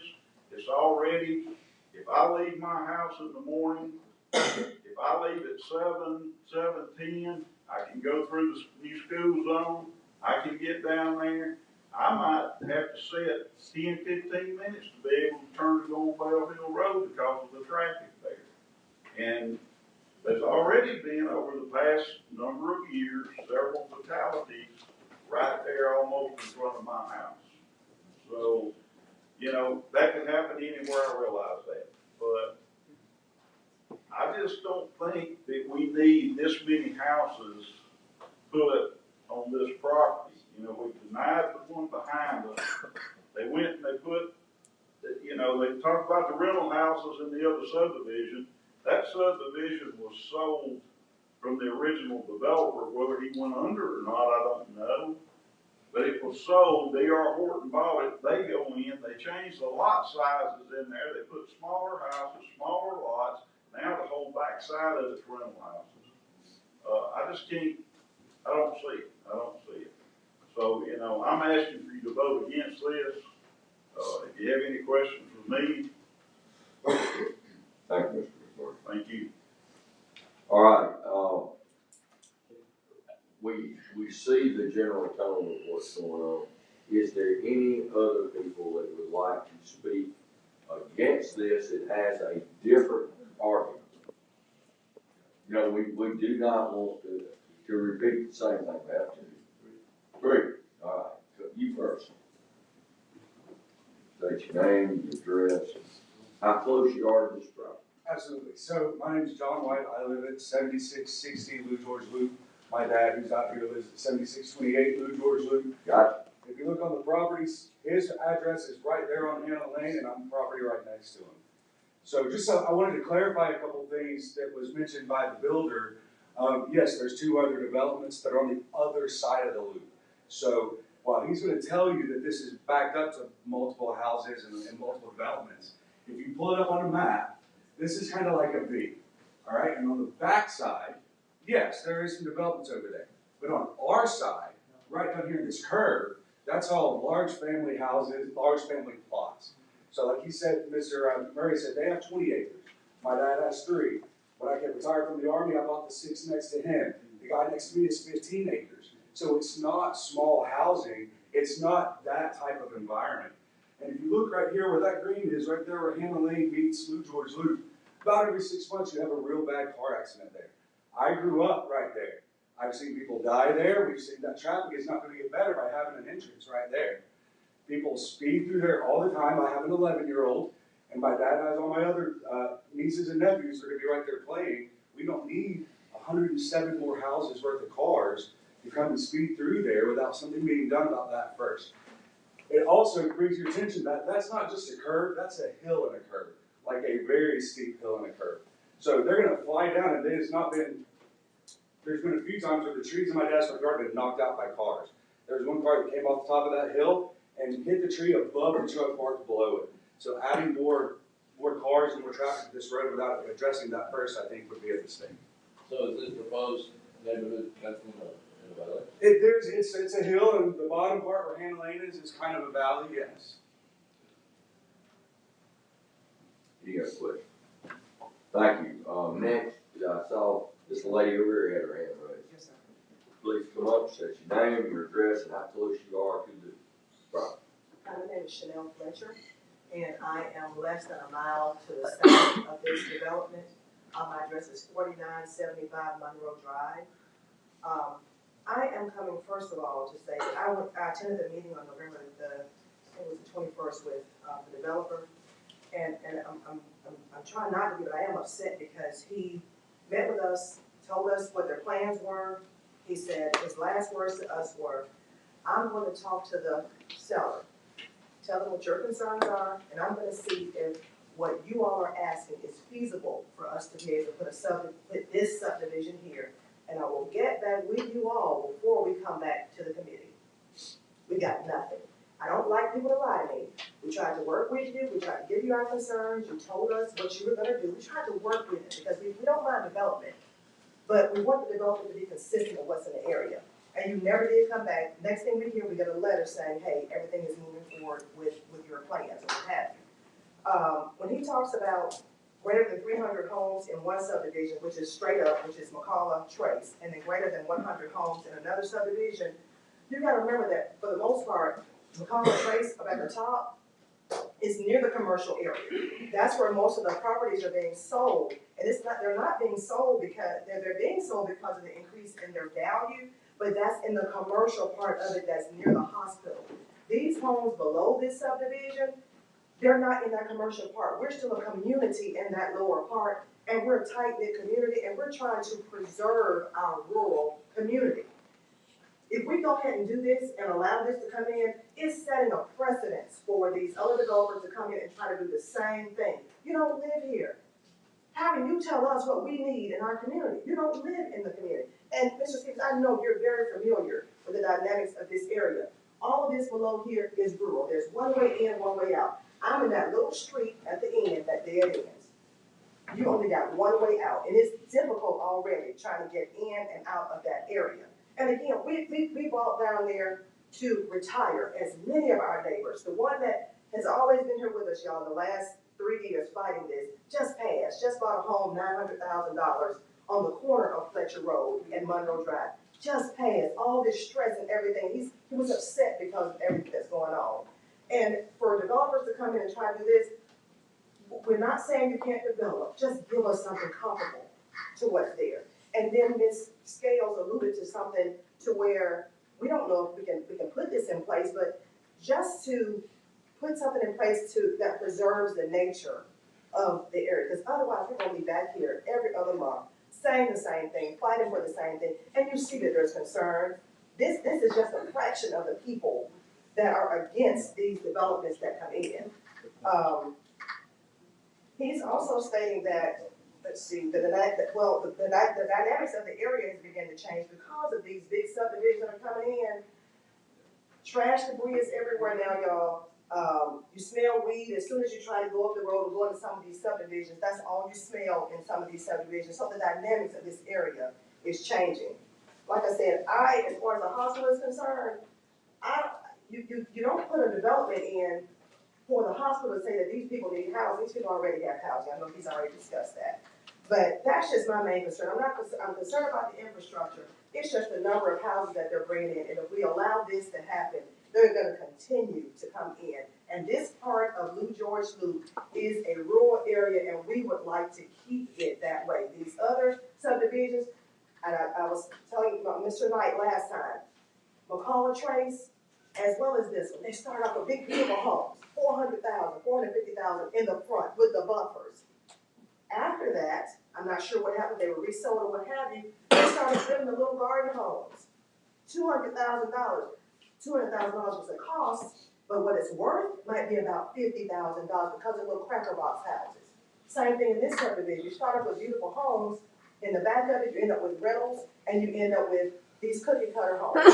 And I do believe the same thing is gonna happen here. The developers come in, they make promises, they line up with what the zoning committee wants, but after a while, they go do what they wanna do. And at that point, they're already in your community. There's nothing you can do. That's what we don't want to happen, and I do believe he sold us and he blowed smoke, and we don't want it. So I thank you all for your time so much. And if there's anything we can do to put something in place, we are all ears. Please let us know what we can do to preserve our area. Thank you. All right, is there anyone else who'd like? Yes, sir. Good morning. Good morning, sir. We'll try to wind this up. I know it's taking up the entire morning. So. Yes, sir. My name is Aaron Sizemore. I live at 7138 Louisville Loop. That is this property right here. My other family lives this property back here. I've been there about 10 years. A lot of items have been touched on, so I'm not going to touch back on those. There are 2 schools at both ends of Blue George Loop that congest traffic. Emergency vehicles cannot get through. So I want to say about the work on Bell Hill Road being expanded to a 5-lane, I believe that is true because of the hospital coming in. One reason that the developer has stated that the neighborhood needs to go in to raise tax revenue in order to be able to then fix the infrastructure. If that were the case, the hospital wouldn't be doing the road at the same time. They build the hospital, create the revenue, then do the road. So I don't think that's very good logic on that. There is a bad curve that the neighbor on the backside touched on down here, but there's also one I live in the other bad curve on this end. I've personally been hit coming out of my driveway from oncoming traffic, as have many other people over the last 10 years. Both entrances to this neighborhood are in a curve that is in the valley. My end is on top of the valley, their end is at the bottom of the valley. So it is a blind spot on both ends. The point that the developer made about living in the community where you work with the hospital and Smucker's coming, the current hospital is only one exit away from this exit. So if that's the logic, I believe those people probably already live somewhere close to where they're working. There are 2 subdivisions that the developer spoke about that is at the bottom left corner and about a mile up the road towards the hospital. They have both just expanded and almost doubled their number of houses. The bottom subdivision here, I think, is about finished with construction. Most of those are rental properties, and I do believe most of them are still vacant. The other neighborhood did have about 300 houses. They have doubled almost 600, and that second phase is not even complete building. They've still got pads that they've got to build. So there is no current shortage that these neighborhoods can accommodate with the incoming hospital and the Smucker's facility.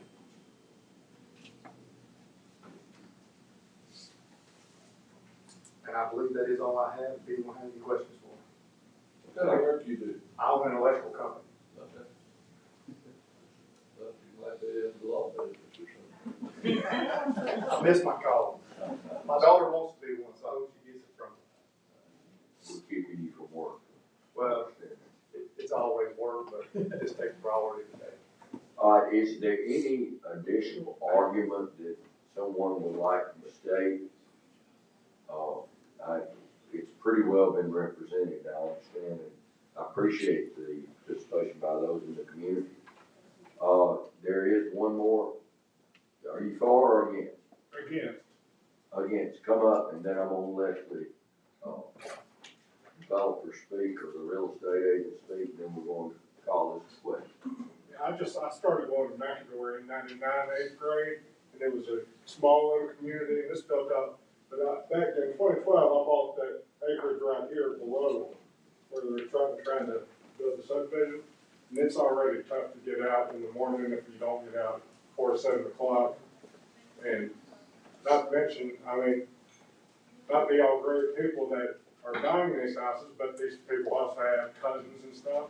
My house has been broken into 3 times since I bought it back in 2012. There's a guy that was breaking in, I believe he's in jail right now, but, might be all great people moving in, but those people have cousins, and that greatly increases the chances of our neighborhoods getting broken into, our houses getting broken into. I understand. I do. Wayne, you hear that, Sheriff Department? I did. Okay, that's, you do have sheriff's representative here that we work with. Mr. Morris? Yes, sir, we need to get the name and address. Oh, I'm sorry, bud. I think he gave it. No, he didn't. Aaron We need Size. name and address.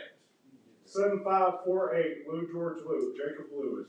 Jacob Lewis, all right, yeah, thank you. Thank you. All right, let's hear from the real estate.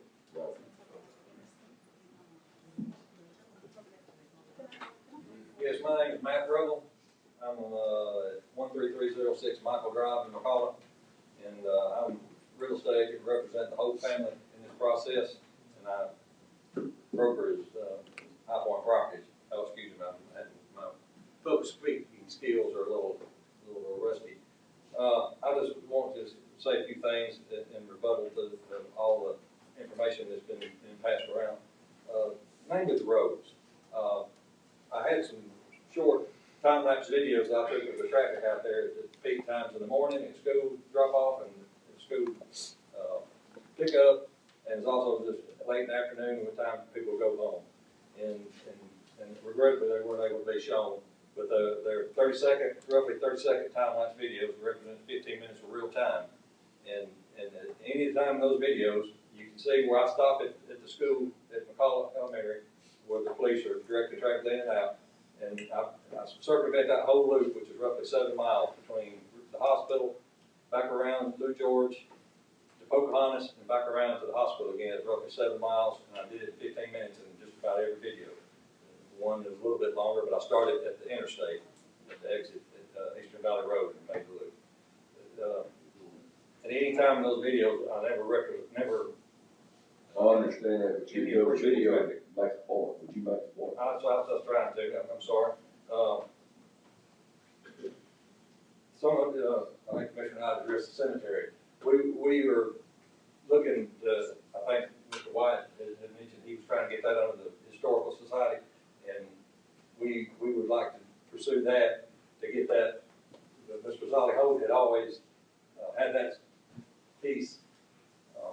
It was surveyed separately from the rest of the property, and it was separate from the rest of it, even though we had to buy it as part of the whole parcel, or we're trying to buy it, as well as the power line easement, the cemetery, and wasted space, all part of our package.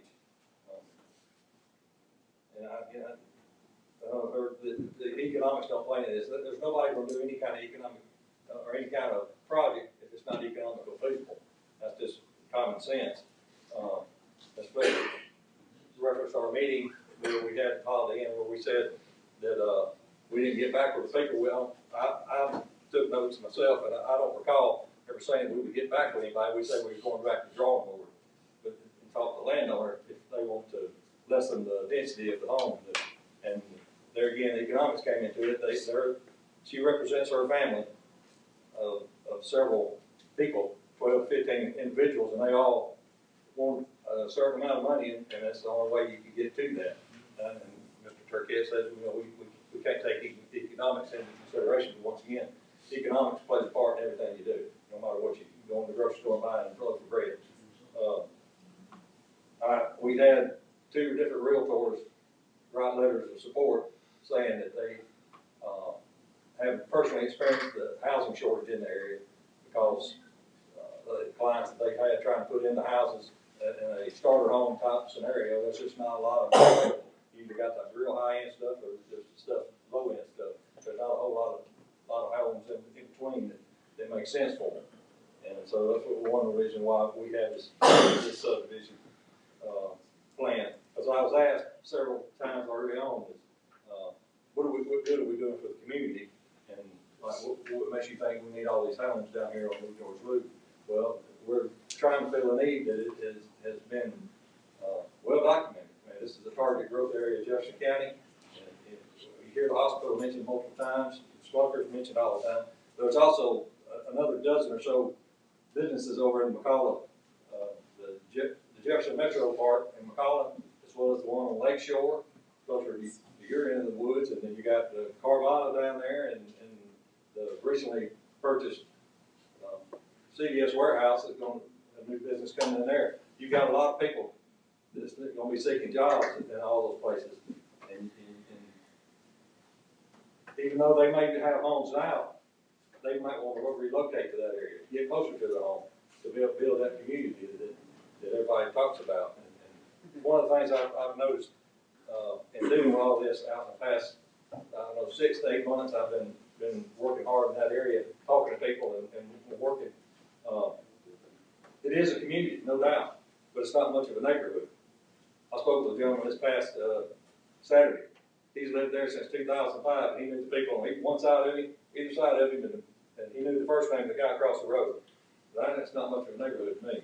You live in a subdivision, similar to what we have here, you're going to know your neighbors, your kids are going to play with the neighborhood kids.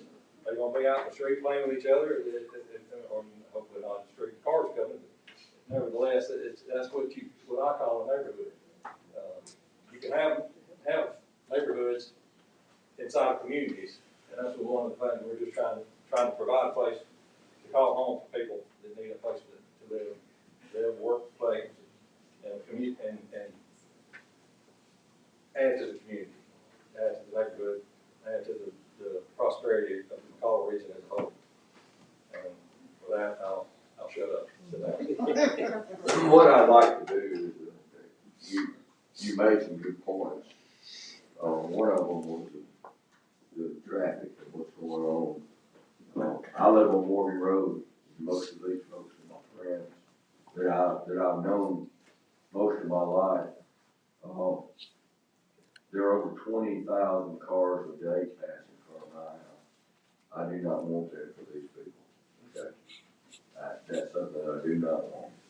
There are subdivisions that are off Hopewell Road, which is coming between the Carvana and the Lowe's Distribution Center and my house that are smaller and less expensive houses and these and the density of areas. So I do experience and understand what you're attempting to do and what these folks understand and will do.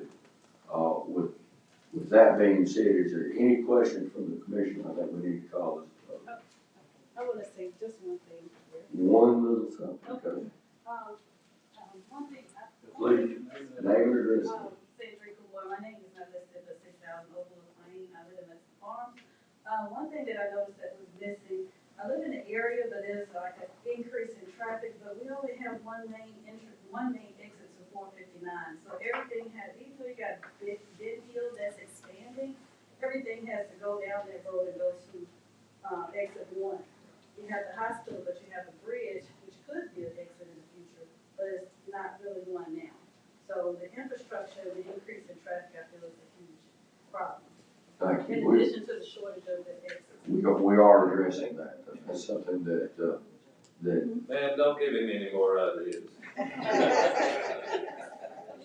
we have been working with that. With everything being said, I certainly appreciate everyone's participation and understand both sides of this problem. Public hearing is now closed. The chair will entertain the motion.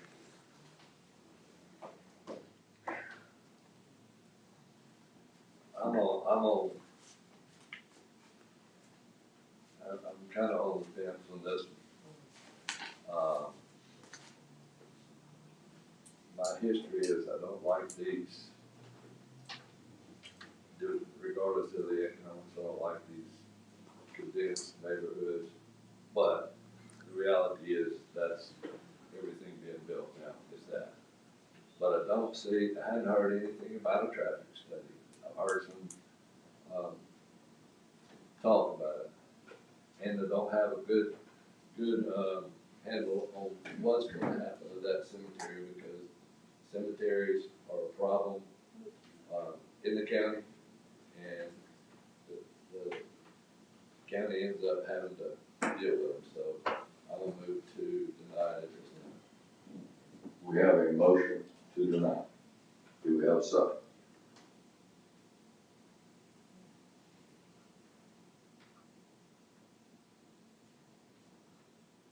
I'm going to second that motion to deny this. Miss Nick Clerk, please call the roll. Commissioner Bowman, Commissioner Knight, Aye. Commissioner Scales, Abstain. Commissioner Tyson, No. Commissioner Stevens. Aye. It requires 3 votes to, approve any zoning regulation. At this time, that, those 3 votes are not there, so it has been denied. Okay? But I do like the fact that they would be coming in on the sewer, but I really got a problem with that traffic study in the cemetery. I don't know what you can say, please. I just asked you to restate what you just said, that's it. It was denied. It was denied. Mr. President. And did you see the vote? Yes, sir. Okay. 2-1. All right. If anyone needs to go to work, you're welcome to go now. Mr. President, I did have a question. Besides, Judge Wayne has to go to work.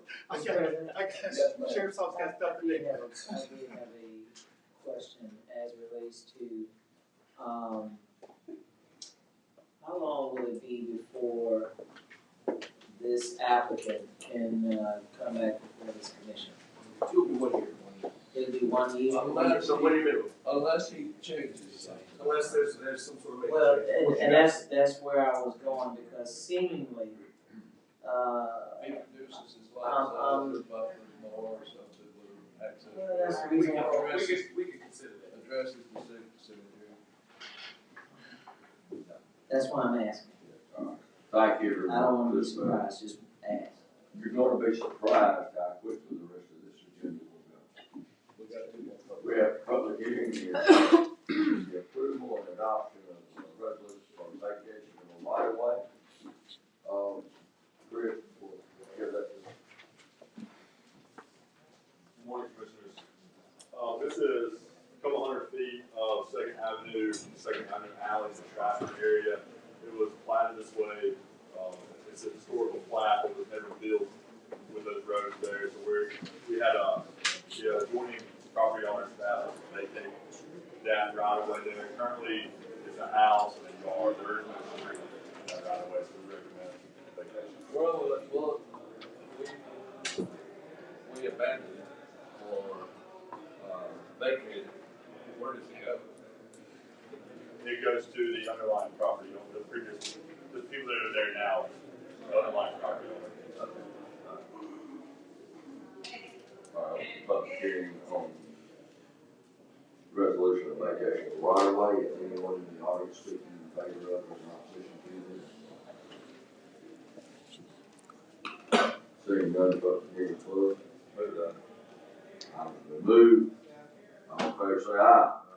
We have a careful approval for government portfolio project on public hearing and resolution authorizing the issuance of bonds pursuant to section 147F of the IRS Code of 1986. Like a public hearing at this time. Is there anyone in favor of or in opposition to this particular issue? What's these bonds for? This has been before you previously. They just did not issue in a timely fashion. This is the requirement that the IRS says they have to have approval of the governmental entity to issue these bonds for this. This is a subject part of Rocky Ridge, and they did not do it in time, so they can do another one. Okay, at this time, state. Seeing no one speaking to this issue up in the floor. Item removed. Second. All in favor say aye. Aye.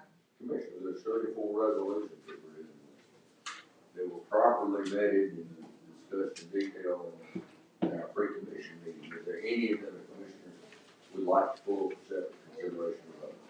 I have a request on item 49, resolution authorizing official name change for a portion of Chalk Road.